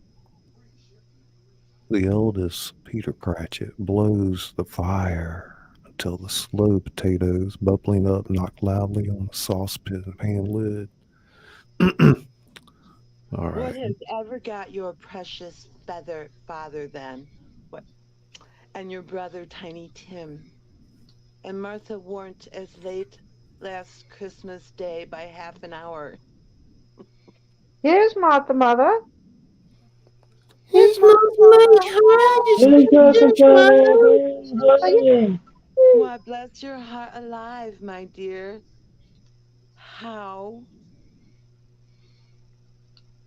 late you are. We had a good deal of work to finish up last night and had to clear away this morning, Mother. Well, never mind, so long as you are come. Sit ye down before the fire, my dear, and have a warm Lord bless ye. Oh no, there's Father coming. Hi, Mother. Hi, Mother. So Martha hides herself, and to Scrooge's surprise, for until now he hadn't a clue as to whose house this was. In comes little Bob Cratchit, the father. Tiny Tim is upon his shoulder. He sets Tim down gently. Alas for Tiny Tim, he bears a little crutch, has his limbs supported by an iron frame. He limps badly, favoring his right leg. Bob looks around. Why? Where's our Martha? Not coming. Not coming? Not coming on Christmas Day? Martha doesn't like to see him disappointed, even if it were only in joke. So she comes out prematurely from behind the closet door and runs into his arms, while the two young Cratchits help Tiny Tim to the wash house, that he might hear the pudding sinking in the copper. And how did little Tim behave in church? As good as gold and better. Somehow he gets thoughtful, sitting by himself so much, and he thinks the strangest things you've ever heard. He told me coming home that he hoped people in church saw him because he was a cripple, and it might be pleasant to them to remember upon Christmas Day who made lame beggars walk and blind men see. He's growing stronger and hardier. Sorry. That's okay. Look that He's growing stronger. Right. Cut. All right, let's go back there. All right, take it from there, Oki. He's growing stronger. My bad. It says there's a long pause right there. Yeah. Is it just like a long breath, maybe? Yeah, I think so. Oh, okay. He's growing stronger and hardier every day, isn't he? The look that crosses Mrs. Cratchit's face is not encouraging. Yes, dear, he is. With his little active crutch, Tiny Tim returns, escorted by his brother and sister to the stool before the fire. The goose is cooked. Bob Cratchit turns up his cups and compounds some hot mixture in a jug with gin and lemons. He stirs around, puts it on the hob to simmer. Peter and the two ubiquitous young Cratchits fetched the goose and carried it to the table. Not much of a goose. Bless us, O Lord, in these thy gifts which we are about to receive, from thy bounty through Christ our Lord. Amen.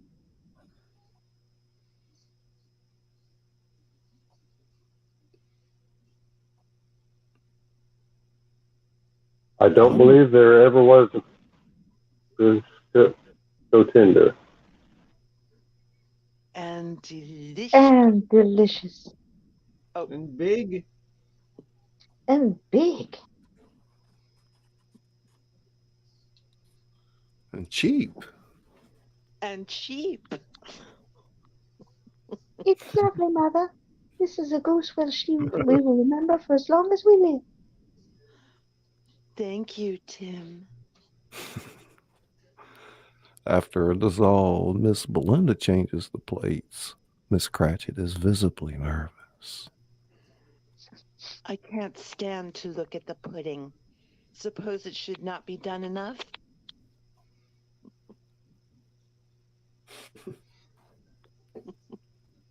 Suppose somebody should have jumped the back wall and stole it. That was good. Oh, a wonderful pudding. A Merry Christmas to us all, my dears. God bless us. Which all the family re-echoes. God bless us, everyone. That was Nez. Where'd Nez go? Did we lose Nez? God bless us, everyone. I couldn't. He got cut off. I couldn't hear him. Man, I messed this all up, didn't I? 39. Yeah. No. We're good. We'll get it right next time. That's all right. I have a question. Sure. Scully, was I supposed to read the red lines there? No, those are deleted sections. That's what I thought. Okay. Yeah, I couldn't help myself. Yep. All right, let's see here. The family drinks and gets to work on the pudding. Without taking his eyes off them, he nods to the spirit, and Scrooge says, Spirit, tell me if Tiny Tim will live. I see a vacant seat in the poor chimney corner, and a crutch without an owner, carefully preserved. If these shadows remain unaltered by the future, the child will die. Oh, no. No, no, kind spirit, say he will be spared. If these shadows remain unaltered by the future, none other of my race will find him here. What then? If he'd be like to die, he'd better do it and decrease the surplus population. Overcome with penitence and grief, Scrooge hangs his head to hear his own words quoted. Man, if man you be in heart, not adamant, forbear that wicked cant until you have discovered what the surplus is and where it is. Will you decide what men shall live, what men shall die? It may be that in some sight of heaven you are more worthless and less fit to live than millions like this poor man's child. Oh God, to hear! Insect on the leaf pronouncing on the too much life among his hungry brothers in the dust. Scrooge bends before the spirits, rebuke and trembling, cast his eyes upon the ground.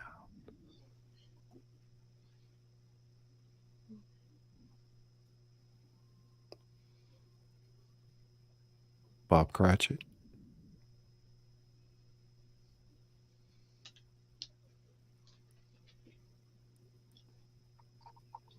You there, Okie? He might have been muted. Uh-oh. I'll give you Mr. Scrooge, the founder of the... Yeah, I was. Man, I'm dropping the ball tonight. It happens. We all do it. I had to clear my throat. I'll give you Mr. Scrooge. Okay, Scrooge, the founder of the feast. Bob Cratchit holds a glass up to him, making a toast. I'll give you Mr. Scrooge, the founder of the feast. The founder of the feast, indeed. I wish I had him here. I'd give him a piece of my mind to feast upon, and I hope he'd have a good appetite for it. My dear, the children, Christmas Day. It should be Christmas Day, I am sure, on which one drinks the health of such an odious, stingy, hard, unfeeling man as Mr. Scrooge. You know he is, Robert. Nobody knows it better than you do. Poor fellow. My dear, have some charity. It's Christmas Day. I'll drink his health for your sake, and the day's, not for his. Long life to him. A Merry Christmas and a Happy New Year. He'll be very merry and very happy, I have no doubt. Scrooge sees he is the ogre of the family, turns away from him, toward the window where the evening sun sets. Spirit gestures to Scrooge to hold his robe, to rise up through the roof of the hut high into the exterior of the night sky. They fly above the moor, speeding out to sea. Exterior of the ocean, Spirit and Scrooge, two rapidly moving silhouettes skimming the ocean's surface. We fade to the interior of his nephew's sitting room at night. It's a bright, dry, gleaming room.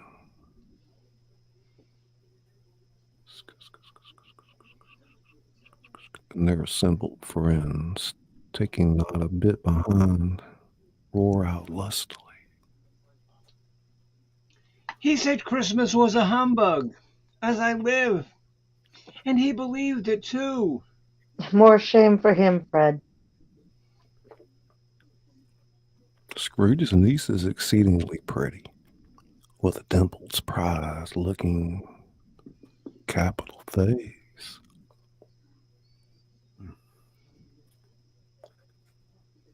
In a snug corner right by the door, he never leaves this position. Sorry. I should very much like to meet your Uncle Fred. This droll way in which you portray him makes me curious.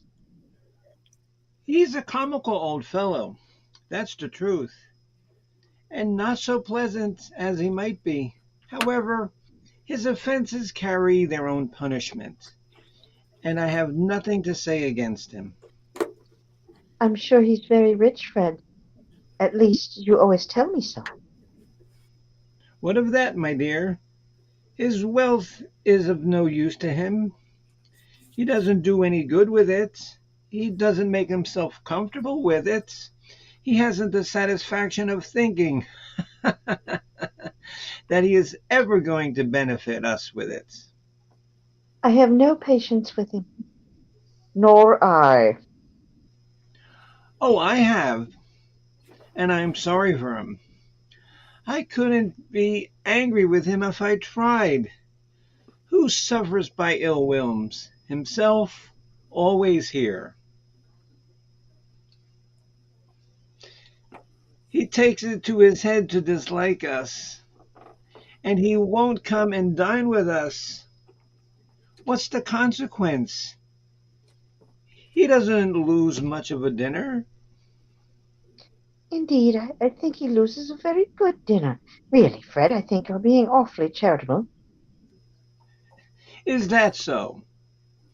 It may be because my mother, God rest her saintly soul, was very fond of him, and she loved him. Spirit glances at Scrooge, who tries to appear unmoved. But do go on, Fred. He never finishes what he begins to say. He's such a ridiculous fellow. I was only going to say this, that the consequence of taking a dislike to us and not making merry with us is, as I think, that he loses some pleasant moments, which could do him no harm. I am sure he loses pleasanter companions than he can find in his own thoughts, either in his moldy old office or his dusty chamber. I mean, to give him the same chance every year, whether he likes it or not, for I feel pity him. He may rail at Christmas till he dies, but he can't help thinking better of it. I defy him. If he finds me going there in good temper year after year and saying, Uncle Scrooge, how are you? If it only puts him in the vein to leave his poor clerk £50, that's something. And I think I shook him yesterday.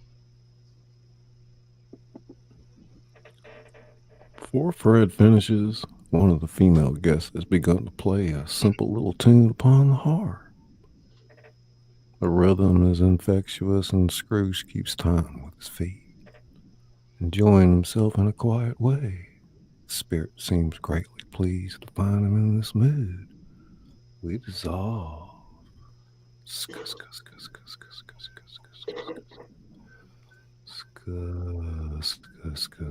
To the exterior of the shadow of a church. Church clock reads but a few minutes before midnight. Scrooge squints at the spirit as they stand together.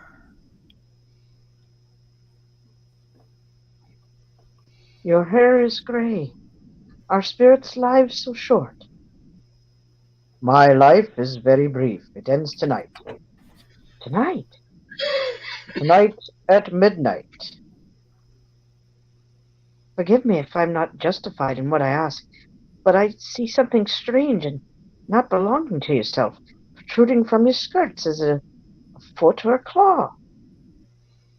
It might as well be a claw, for all the flesh there is upon it. Look here. From the foldings of its robe, it brings two children, wretched, abject, frightful, hideous, miserable. They kneel down at its feet and cling upon the outside of its garment. Oh, man, look here. Look. Look down here. Boy and a girl, yellow, meager, ragged, scowling, wolfish, but prostrate. like that age has pinched and twisted them and pulled them into shreds. Spirit, are they yours? They are man's, and they cling to me, appealing from their fathers. This boy is ignorance, the girl is want. Beware of them both and all of their degree, but most of all, beware this boy, for on his brow I see written which is doom, unless the writing be erased. Deny it! Spirit stretches out its hand towards the city. Slander those who tell it ye. Admit it for your factitious purpose and make it worse, and bide the end. Have they no refuge or resource? Are there no prisons? Are there no workhouses? Scrooge winces at this. The church bell tower strikes 12. Looks about him, spirits gone. Another solemn phantom, draped and hooded, comes like a mist along the ground towards him. Midnight. The last of the spirits. Phantom slowly, gravely, silently approaches. Scrooge bends down upon his knee. From the very air through which this phantom moves, it seems to scatter gloom and mystery. It's shrouded in a deep black garment, which conceals its head, its face, its form. It leaves nothing of the visible save one outstretched hand. Am I in the presence of the ghost of Christmas yet to come? Phantom answers not. Points onward with its hand. You are about to show me the shadows of things that have not happened, but will happen in the time before us. Is that so, Spirit? The upper portion of the garment contracts for an instant in its folds, as if the phantom had nodded its head. Ghost of the future, I fear you more than any specter I've ever seen. But as I know your purpose is to do me good, and as I hope to live to see another man from what I was, I am prepared to hear your company and do it with a thankful heart. Will you not speak to me? It gives him no reply, and the hand points straight before them. Lead on, the night is wanting fast, and it is precious time to me. I know, lead on, Spirit. Phantom stops and points to one little knot of men. Scrooge peers at them. Among them are the fat man and the red-faced man he had spoken to the day before. Yes, I know these gentlemen. Business associates. Phantom continues to point. Scrooge takes the hint and advances, listening to their talk.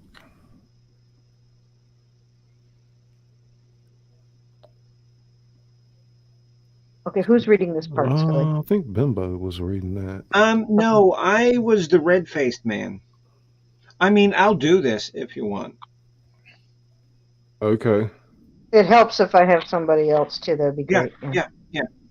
Okay, so we're Fat Man with the monstrous chin. Yeah, go ahead. No, I don't know much about it either way. I only know he's dead. When did he die? Oh, sorry. Last night, I believe. Why? What's the matter with him? I thought he never died. God knows. God knows. What has he done with his money? I haven't heard.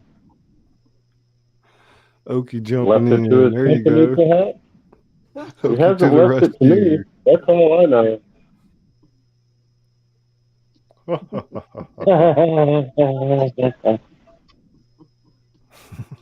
It's likely to be a very cheap funeral for up all my life. I don't know of anybody to go to it. Suppose we make a party and volunteer?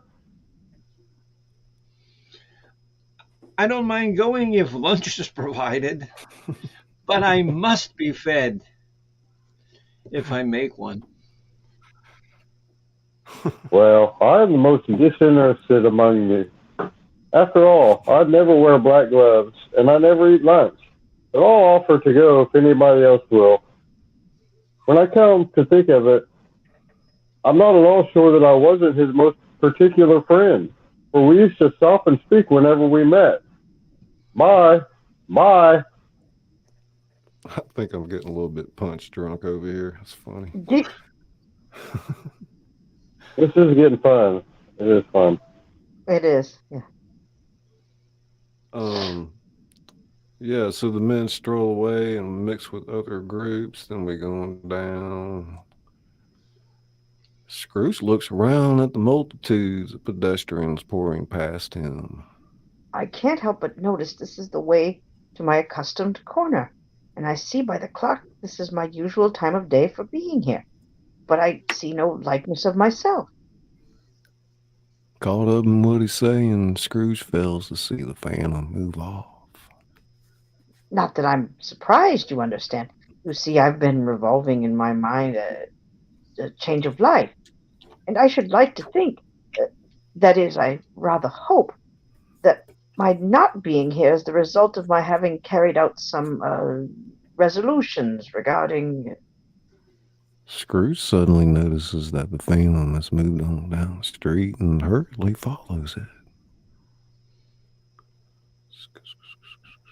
Long scroll there, long scroll. Yeah, down to page 58. He finds himself in a dark room, almost touching a bed. A bare, uncurtained bed. Merciful heavens, what is this? A pale light rising in the outer air falls straight upon the bed, and on it, plundered and bereft, unwatched, unwept, uncared for, is the body of a man. Scrooge glances towards the phantom. Its steady hand points to the covered head. Cat meows somewhere in the dark. Scrooge's face dripping with sweat turns to the phantom. Spirit! This is a fearful place. I'm leaving it. I shall not leave its lesson. Trust me. Let us go. Still the phantom points with an unmoved finger to the head. I understand you, and I would look at this dead man's face if I could. But I have not the power, Spirit. I have not the power. Phantom seems to look upon him. If there is any person in town who feels emotion caused by this man's death, show that person to me, Spirit. I beseech you. The light that falls from above instantly flashes, momentarily blinding Scrooge when his eyes clear. They're in the interior of Bob Cratchit's home at night. Mrs. Cratchit and the children sit around the fire, quiet, very quiet.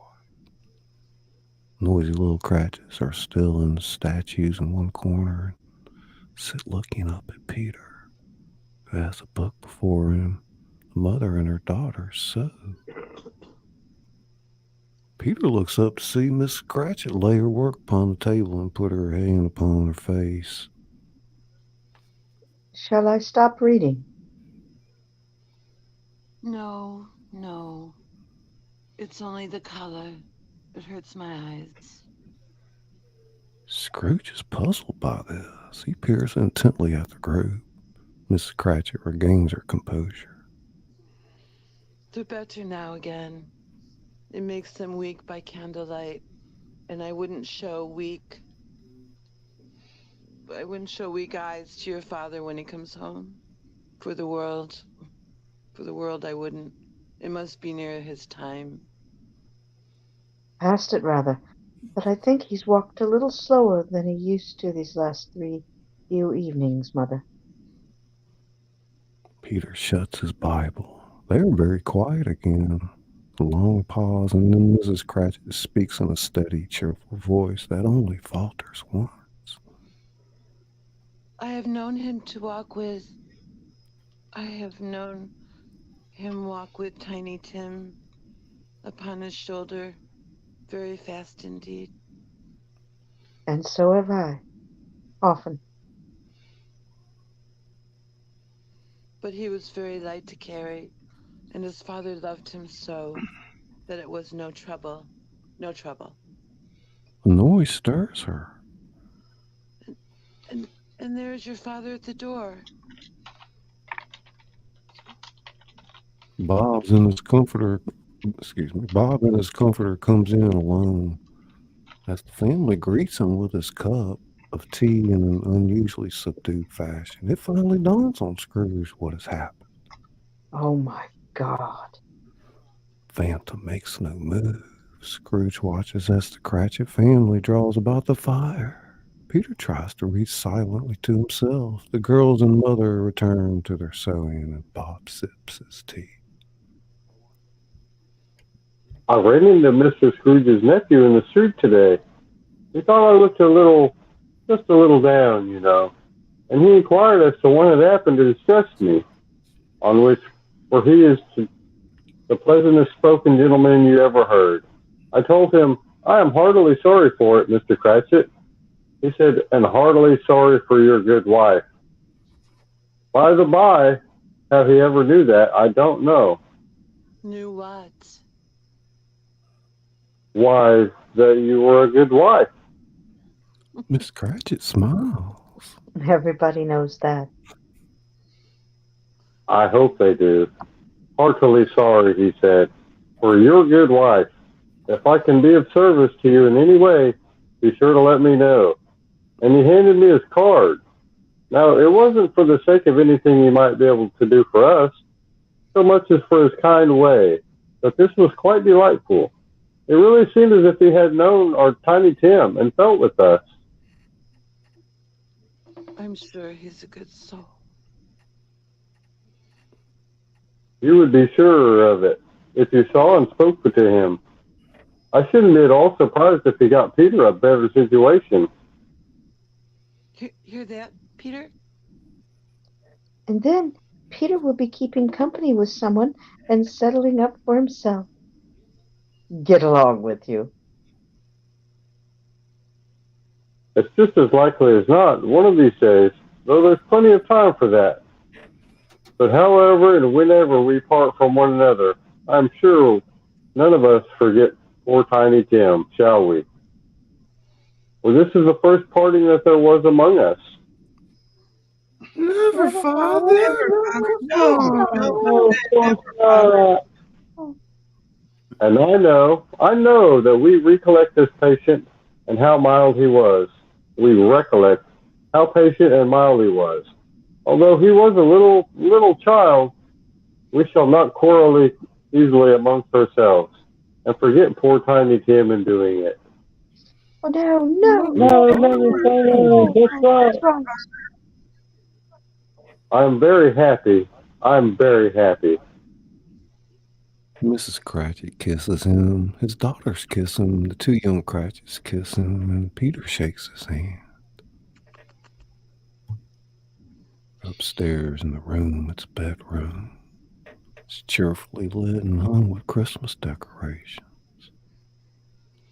Bob enters hesitantly and sits down in a chair close to the bed. After he composes himself with an unspoken prayer, he leans over and kisses the face of Tiny Tim, whose body we see now stretched out, lifeless on the bed. He breaks down all at once.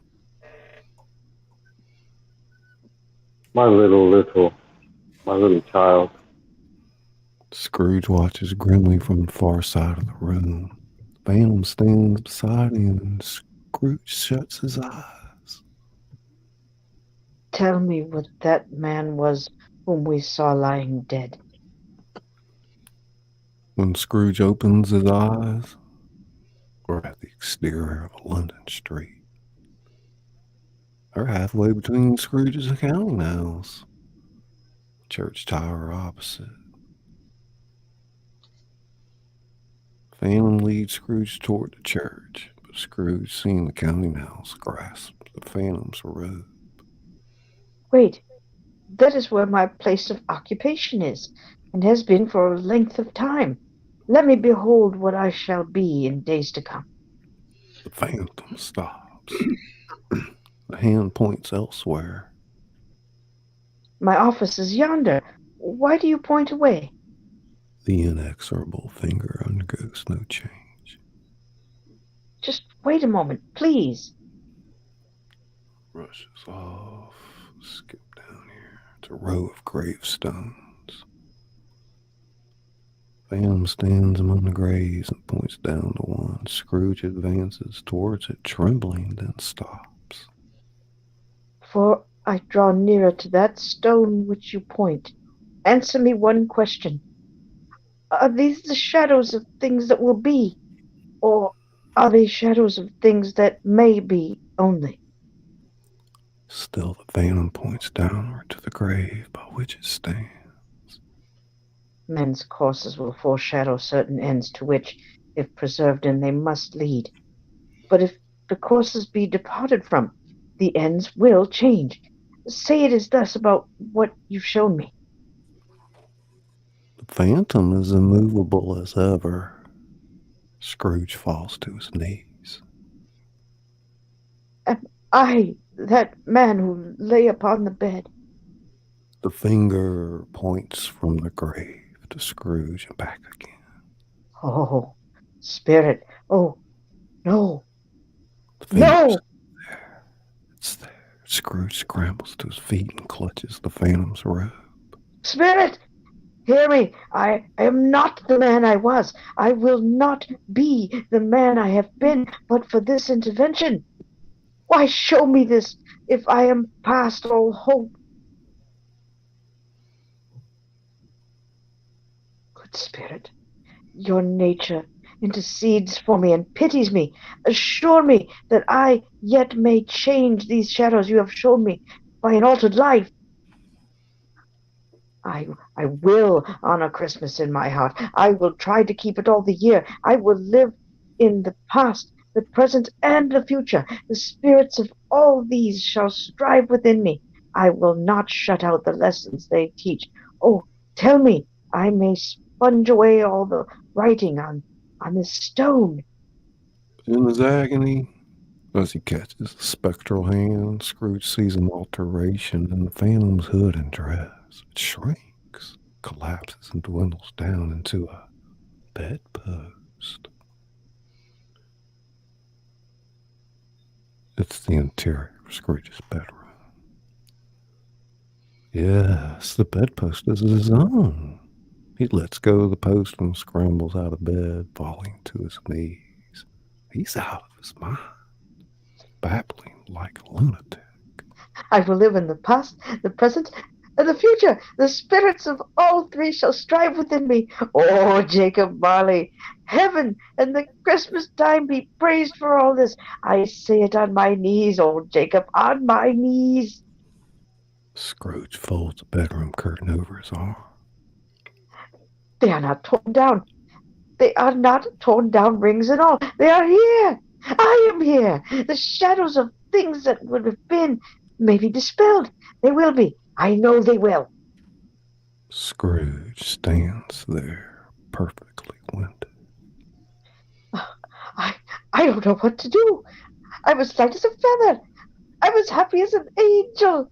I was merry as a schoolboy. I was giddy as a drunken man. A Merry Christmas to everybody. A Happy New Year to all the world. Starts off again, going around the fireplace. There's a saucepan that the gruel was in. There's the door by which the ghost of Jacob Marley entered. There's the corner where the ghost of Christmas present sat. There's the window where I sat wondering spirits. It's all right. It's all true. It's all happened. Ha ha ha! He pauses as the church bell rings out the hour. Scrooge starts babbling along with it. Clash, clang, hammer, ding, dong, bell, ding, dong, hammer, clang, clash. Oh, glorious, glorious! He runs to the window, hurls it open, and looks out. Not a trace of fog or darkness. Golden sunlight, heavenly blue sky, merry bells, not too many people on the street. Oh, glorious! Glorious! Scrooge spots a boy in Sunday clothes, loitering on the sidewalk below. What's today? Eh? What's today, my fine fellow? Today? Oh, it's Christmas Day. It's Christmas Day! I haven't missed it. The spirits have done it all in one night. They can do anything they like. Of course they can. Of course they can. How's my fine fellow? Oh, do you know the poulterers in the next street, but the one at the corner? I should hope I did. An intelligent boy, a remarkable boy. Do you know whether they've sold the prize turkey that was hanging up there? The little prize turkey, the big one. What, the one as big as me? What a delightful boy. It's a pleasure to talk to him. Yes, my buck. It's hanging there now. Is it? Go and buy it. The boy stares in disbelief for a moment, then thumbs his nose at Scrooge in disgust. Walker. No, I'm in earnest. Go and buy it and tell him to bring it here, that I may give them the directions to where to take it. Come back with the man and I'll give you a shilling. Come back with him in less than 5 minutes and I'll give you half a crown. Boy takes off running down the street. I'll send it to Bob Cratchit's. He shan't know who sends it. It's twice the size of Tiny Tim. Joe Miller made such a joke as sending it to Bob's will be. Out in the street, Scrooge is dressed in his Sunday best. By this time, crowds pour forth, as he had seen them with the ghost of Christmas present. Walking with his hands behind him, Scrooge regards everyone with a delighted smile.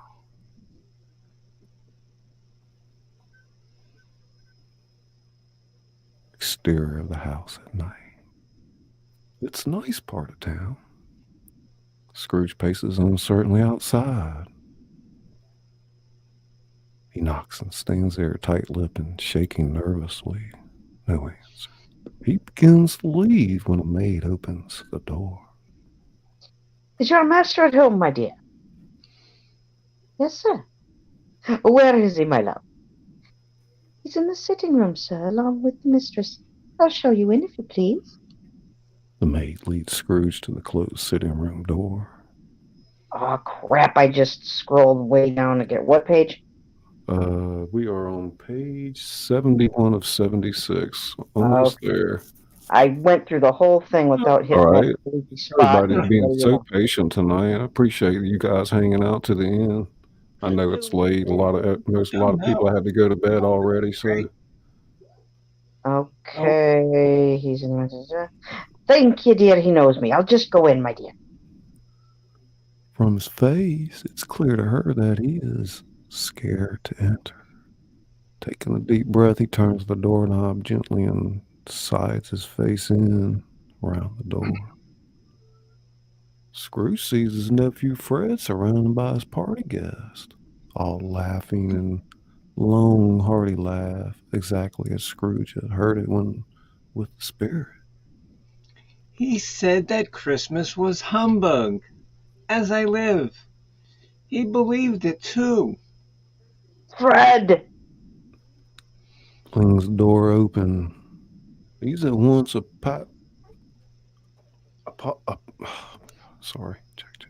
Scrooge is at once apologetic and turns to her. Oh, I'm so sorry. I forgot you were there. She doesn't know quite well what to make of that. Scrooge's back is momentarily turned toward his nephew, who gazes on him in disbelief. Why, bless my soul, who's that?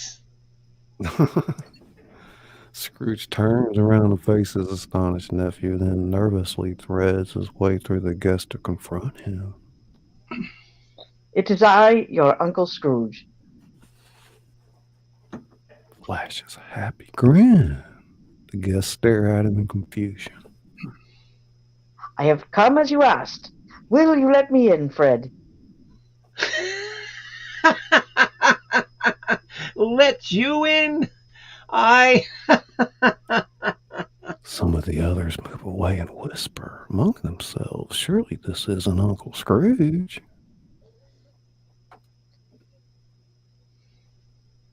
You know, I've always wanted to meet you, Mr. Scrooge. The droll way in which your nephew portrays you has made me curious. I say, have you met Mr. One of the female guests has begun to play a simple little tune upon the harp. They're all dancing, including for the first time in years, Ebenezer Scrooge.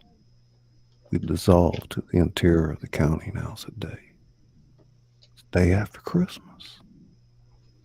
Bright sunshine pouring into Scrooge's office. All's quiet save for the ticking of the clock, which reads 9:18. He grinning like a madman. Bob burst in, trying to overtake 9 o'clock. Meanwhile, trying to suppress a grin, Scrooge managed as an approximation of his old caustic personality. Cratchit, you're late. What do you mean by coming here at this time of day? I am very sorry, sir. I am behind my time. You are? Yes, I think you are. Step this way, if you please. Bob, he reluctantly leaves the tank and joins Scrooge in the office. It's only once a year, sir. It shall not be repeated. I was making rather merry yesterday, sir. Now, I'll tell you what, my friend. I'm not going to attend this sort of thing any longer, and therefore... Scrooge leaps up from his chair, gives Bob such a dig in the waistcoat that he staggers back into the tank again. And therefore I'm about to raise your salary. Bob gasped, picking up nearby ruler to use in self-defense. A Merry Christmas, Bob, a Merrier Christmas, Bob, my good fellow, than I have ever given you for many a year. I'm going to raise your salary, and if you let me, I'd like to try and help your family. An incredulous Bob stares at Scrooge for a long, long moment. Well, let's discuss it this afternoon over a Christmas bowl of smoking bishop, Bob. Make up the fire and buy another coal scuttle before you do another Bob Cratchit. Scrooge grins at still uncertain Bob Cratchit. The distant sound of carolers singing an appropriate hymn grows louder, and we dissolve to the interior of the sitting room at night. The narrator looks down at the book in his lap, a quiet smile on his face. Outside his window, a small group of carolers slowly approach, continuing the hymn. Young people circled around the narrator seem edgy and dissatisfied. And that's the story. How much of that was true? Well, I was there for some of it, and I heard about some of it. I made up the rest.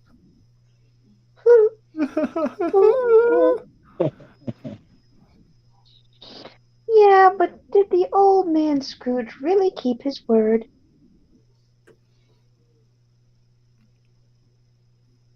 Yes, in fact, he was better than his word.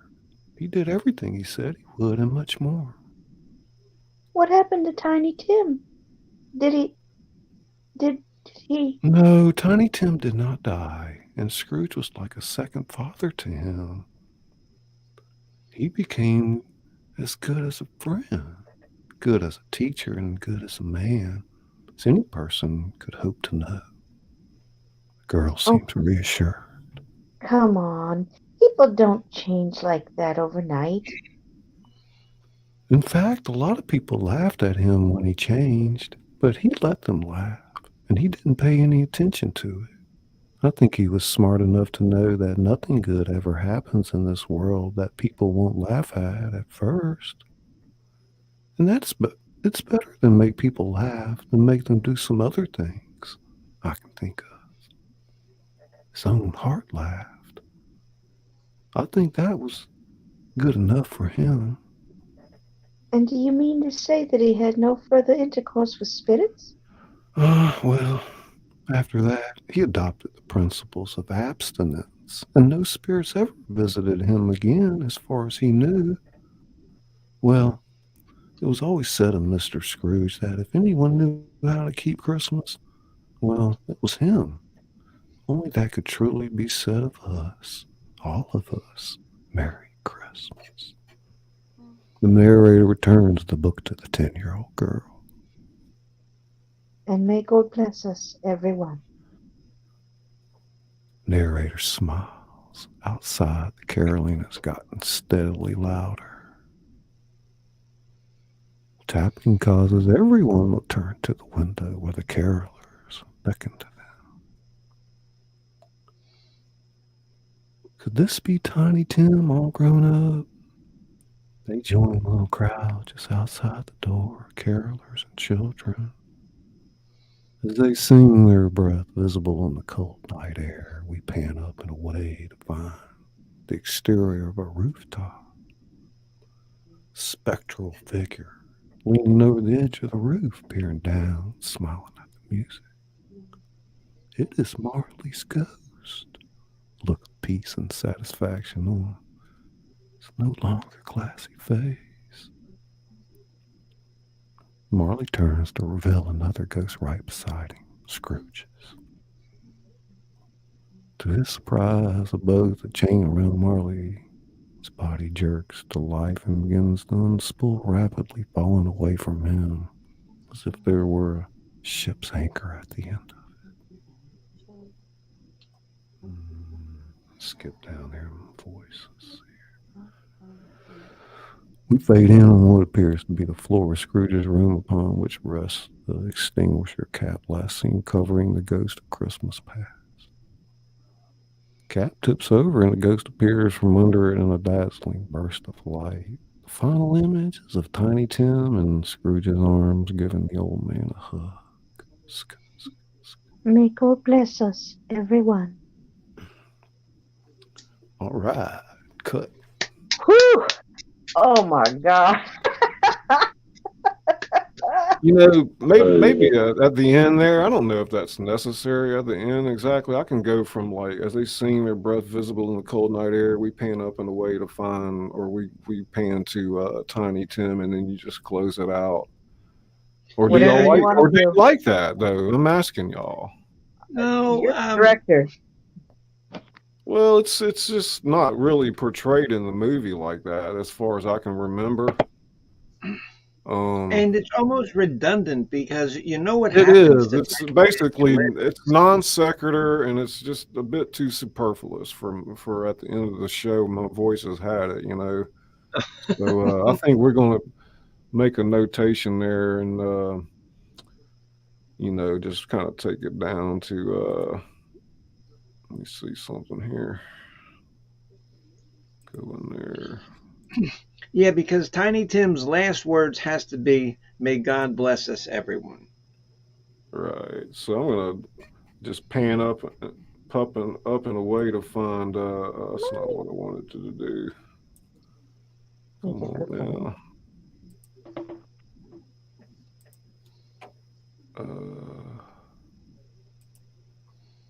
I want the line, don't I? I'm gonna make a line. I'm just gonna black that out like that.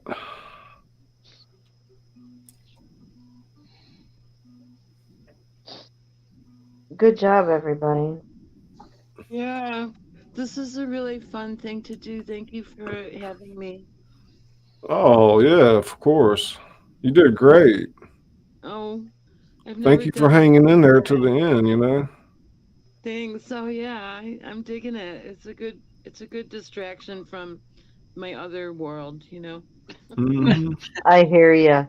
And next week it'll flow even better, and it won't last quite as long as it did tonight, just because we'll be in the rhythm of it more. And I think we'll have whoever else wasn't here tonight will be reading and covered for. So I think we'll be much better next week. Okay, but if need be, I'll practice Mrs. Cratchit's too, just in case. Just in case. Good idea. Good idea. Yeah, that's kind of good. Y'all filled in tonight, but you never know. You might be the backup before it's over with. I mean, Yeah, there's anything never can know. happen. Gotta be a Mhm. I mean, stand-in just in I'm. case. I mean, yeah, because like I wouldn't mind doing, Fred in like that, like deadpan voice, and then my Ghost of Christmas Past in my, Mhm. pseudo Russian Irish voice.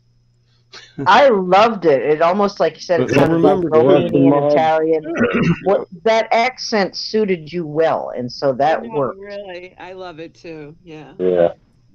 Mhm. and remember too, we're going to be so hour earlier with the show, so it won't be as late as it is right now. Um, that What way, time? some What people time? can stay longer. What Yeah, because I time? get to Well, get up we've at been 6 o'clock rehearsing at in the 8 morning and Central, feed but animals. yeah, I know I'm keeping you late, Bimbo. I know. That's fine. It's almost Jay, midnight I over there. Jay, I would rather do this because this is fun and this is what I love doing. That's why people like me and you and Nez and everybody else who has channels and creates, that's why we do this stuff because we love to entertain. Exactly. Yeah. We all It's have the gifts and talents to do that, and I'm very blessed and very pleased that we're all getting a chance to Right. entertain other people with this and y'all. bring a good message. I And don't personally celebrate Christmas. I'm a Christian, but I don't do the Christmas thing anymore. But I don't mind doing this because the message is solid. A Absolutely. special no, thanks. Mankind is our business. Special thanks Mankind. That's to a good Swedish story. Sugar for dropping those links tonight too. I appreciate yeah, that. yeah. And Um, like Nez and like everybody else, we know that this is not easy to do. It's no, it's not, not. and when people say, "Oh, I could do that," that's no, you can't. Well, it's It's a like lot of when I, fun, and it's a bit of a therapeutic experience, but it's also timeless, and a lot of people can appreciate that for its nature, its classic work, and it may seem Yeah. like, well, we could do a better job, and it was a lot of, like I said, hiccups and things, but people appreciate it, I think, yeah, and kind of puts you back in the kind of right frame of mind when you hear a story like this. I did some other things. I did a Christmas Memory by Truman Capote. That's a really great story. It's way down on my channel there. You can find it, but I love that story. It's yeah, because like I was interacting with like the side chat a little bit, like every once in a while, and they all seemed, to like, paying attention and really, you hmm know, like liking what we were doing. So And let's hope, Exactly. let's give our thoughts and prayers out to Hojo too. I know he really That's wanted to right. play the role of Scrooge, and he did a great audition. is he And going to be well enough to do it? Do you I know, don't even Jay? know exactly what's going on. He just told me he got out of the hospital, and they may have to do some surgeries. He's really sick, and I told him, Yeah, please let me know. yeah. Just so I'll know if you're all right, if not anything. Anytime you hear surgery, it's going to be more than like a week. Yeah, poor guy. He sounded like nothing was wrong either the other night. Crazy, I mean, and like that first read through, he was famous as Scrooge. Nez, you did Oh a no. fantastic job, but he was Fabulous. I mean, spot no on. doubt. Well, I'm sure he'll be, take some time, and maybe he can do it next year if he can't make it this year. So uh, Right, right. I know we all had our hearts set on it, but poor guy, tell him what's going on, things happen that quick sometimes. I mean, Bimbo, I don't know if y'all know, Bimbo's been through several cancers, and she's a survivor. Um, So, yeah, and like I really don't like to dwell on it, but like and seven. now you're a nurse too. It's unbelievable. Yeah, You're Nurse not even Bimbo. certified for that. You got to do nursing stuff. Yeah, but I play the part of a nurse well, and like um Well, you can probably be like Nurse Saturday. Ratchet when we do Cuckoo's Yeah, Nest. And like Saturday, I'm gonna post a picture of me actually, doing Cat Daddy's Vanko, and like I Oh my explain what I'm God, doing. the horror! Damn. He was learning. I'm here to I don't know if teach. I'm gonna And watch that one. That's not for me, probably. oh, you'll like it because I'm goofy. Oh my gosh. I feel bad for you, man, having to do all that. It's crazy. Ugh. Oh yeah. Well, like I said, Jay, and like I've told you before, and like people, who don't know, I'm gonna get up every single morning at 6 o'clock in the morning and feed animals. Aw. Okay. We have that many animals that it takes me about an hour and a half to feed them all. Do you have a children's zoo or something What? going on? Oh, do I what, honey? I A children's zoo? Do you have a children's No, zoo? I should. I should. I mean, because I've got cats, raccoons, a giraffe. Squirrel. I've got jackalopes. I've got all sorts of animals. You have a giraffe? Yeah, You Wow. have a jackalope. Wow. What? yeah, A jackalopes. Yeah, giraffe? yeah. I do not have a giraffe. I'm just kidding. That'd be Well, pretty they cool. had one of those places in Mississippi where you go to that little zoo, out in the country. Yeah, Yeah, like a little petting zoo. I didn't yeah. even know places like that existed, but they're there. Oh No, yeah. see, It's probably not very humane conditions a lot of times, but yeah, see, and like something that we do is like where we live, it's like very rural, and there's a lot of stray cats and actually deer, and we feed them mm-hmm. because I don't like a trough, for like deer and stuff. Me and Al spend more money on the animal food than we do on our own food. Damn. You need to plant some Opie, you were plants. getting really good toward the end there with the narration, man. Mm-hmm. I think you started to feel a little more comfortable as we got going, I mean, never having done it before, so that's pretty good. Man, I appreciate it. Yeah, it's Yeah. all new to me. Oh yeah, How do Opie, you yeah, feel, because Robin? You like everything went good for you? Who, me? Yeah, I think you Uh-huh. guys are awesome, and I'm getting more comfortable, right? So I'll print out the script, and then I can, do my homework, and I'll try to get better. Okay. Well, don't oh be nervous yes, about nothing. Everybody will be fine, yeah, We still got a oh little time next week to rehearse. yeah, okay. And Robin, honey, and the more that you do it, it just becomes easier. I know, I can tell it got easier as I, did tonight. And I watched the Albert Finney, Scrooge movie. Good, So good. that And watch some Yeah, that other that's helped. cool. versions now that you've watched that, because you'll get something out of every version that you watch, and that will enrich your performance I and just watched two. I watched the Mm-hmm. first one ever good. made, and Okay, A Christmas oh Carol and Scrooge. okay, but don't watch the Bill Murray one because that one is Yeah, don't watch Oh, that no, no, no, no, I've seen that. I've seen that, but I it's watched it, stupid.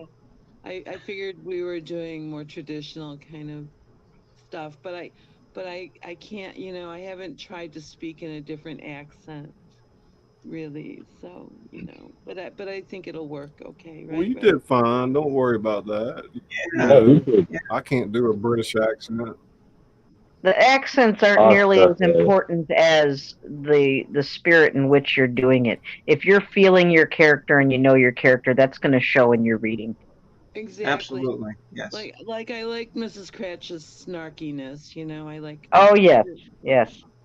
Snarky, and now that's a great word. I like to try to use the word snarky at least once a week. That's a great word, yes.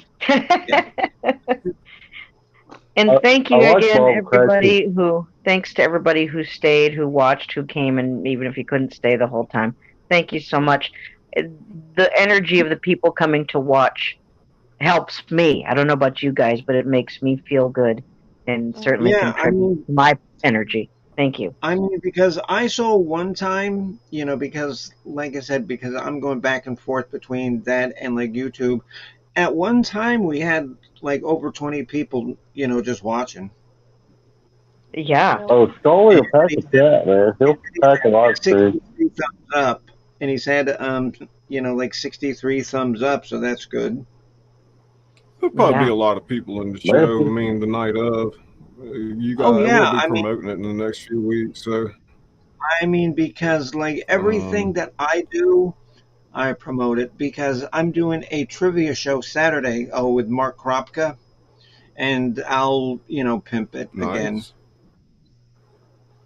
So can I? Man, now we just need people to drop that super chat. I don't know how to add you to my community, like because now I can do community. I guess I've had enough hours on YT. Oh, you got a community tab now? Yeah, that's I do. Good. So how do I do that? How do I add you guys? Oh man, it's been a while since I did that. Oh, I think they just add the community tab automatically. Yeah. Yeah, it just Do seems y'all have your everybody URL channel names? Pardon? Does everybody have their URL channel names? Oh yes, I do. Right. So it makes the link a lot shorter when you paste it in chats and stuff. You can see your name. Looks better. Okay, because if anybody wants to watch my nonsense, I'll post my link. I've seen you're on my well, okay, that'd be good. I've seen you, Bimbo.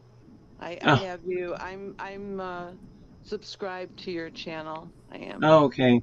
And so did you see my 12 Days of a Crappy Christmas song? No, I haven't yet. Oh. It's probably one of the best things I've done. And like some of you probably haven't heard, the song that I did, when me and Jay Scully were going up and doing a show. The song I did called The Author That Reads to You. Oh, you guys have been friends forever? Oh, I got it. Well, okay. not forever, but for quite a while now. Thanks, well, Nick. Thank you, everybody. You guys all did great reading. Okie, fantastic, Bob Cratch. That's just getting better and better. I want them to hear your song. Okay, cool. I'm going to sign off now, everybody. Yes. Have a good night. Sweet dreams. Okay, good night, guys. Because I got... Hang on a second. Hang on a second. What? Hang on 1 second. Oh, okay. See, because there's my channel. You can see it. I want to show him your song that he made for me. Oh, okay. It's in live. Don't give me a copyright strike now. No. You better not report Scully. Oh, okay. There's the author that reads to you. Yeah, so play that. Blue Zebra. I like it. I'm not playing.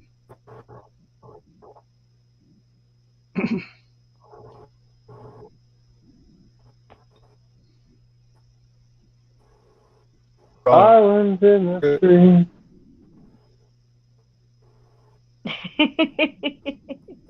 It's not playing, Jay. No, stop that.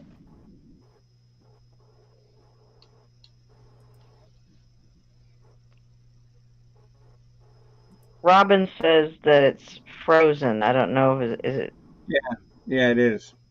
Oh, well, people have your link. I'm sure they can. Yeah. If you put the link to the video, people will go see it. And then I do a version of Diana by Michael Jackson. I do my own version of Fish Head Can y'all hear Spam. me? Yeah. Yeah, I can hear you.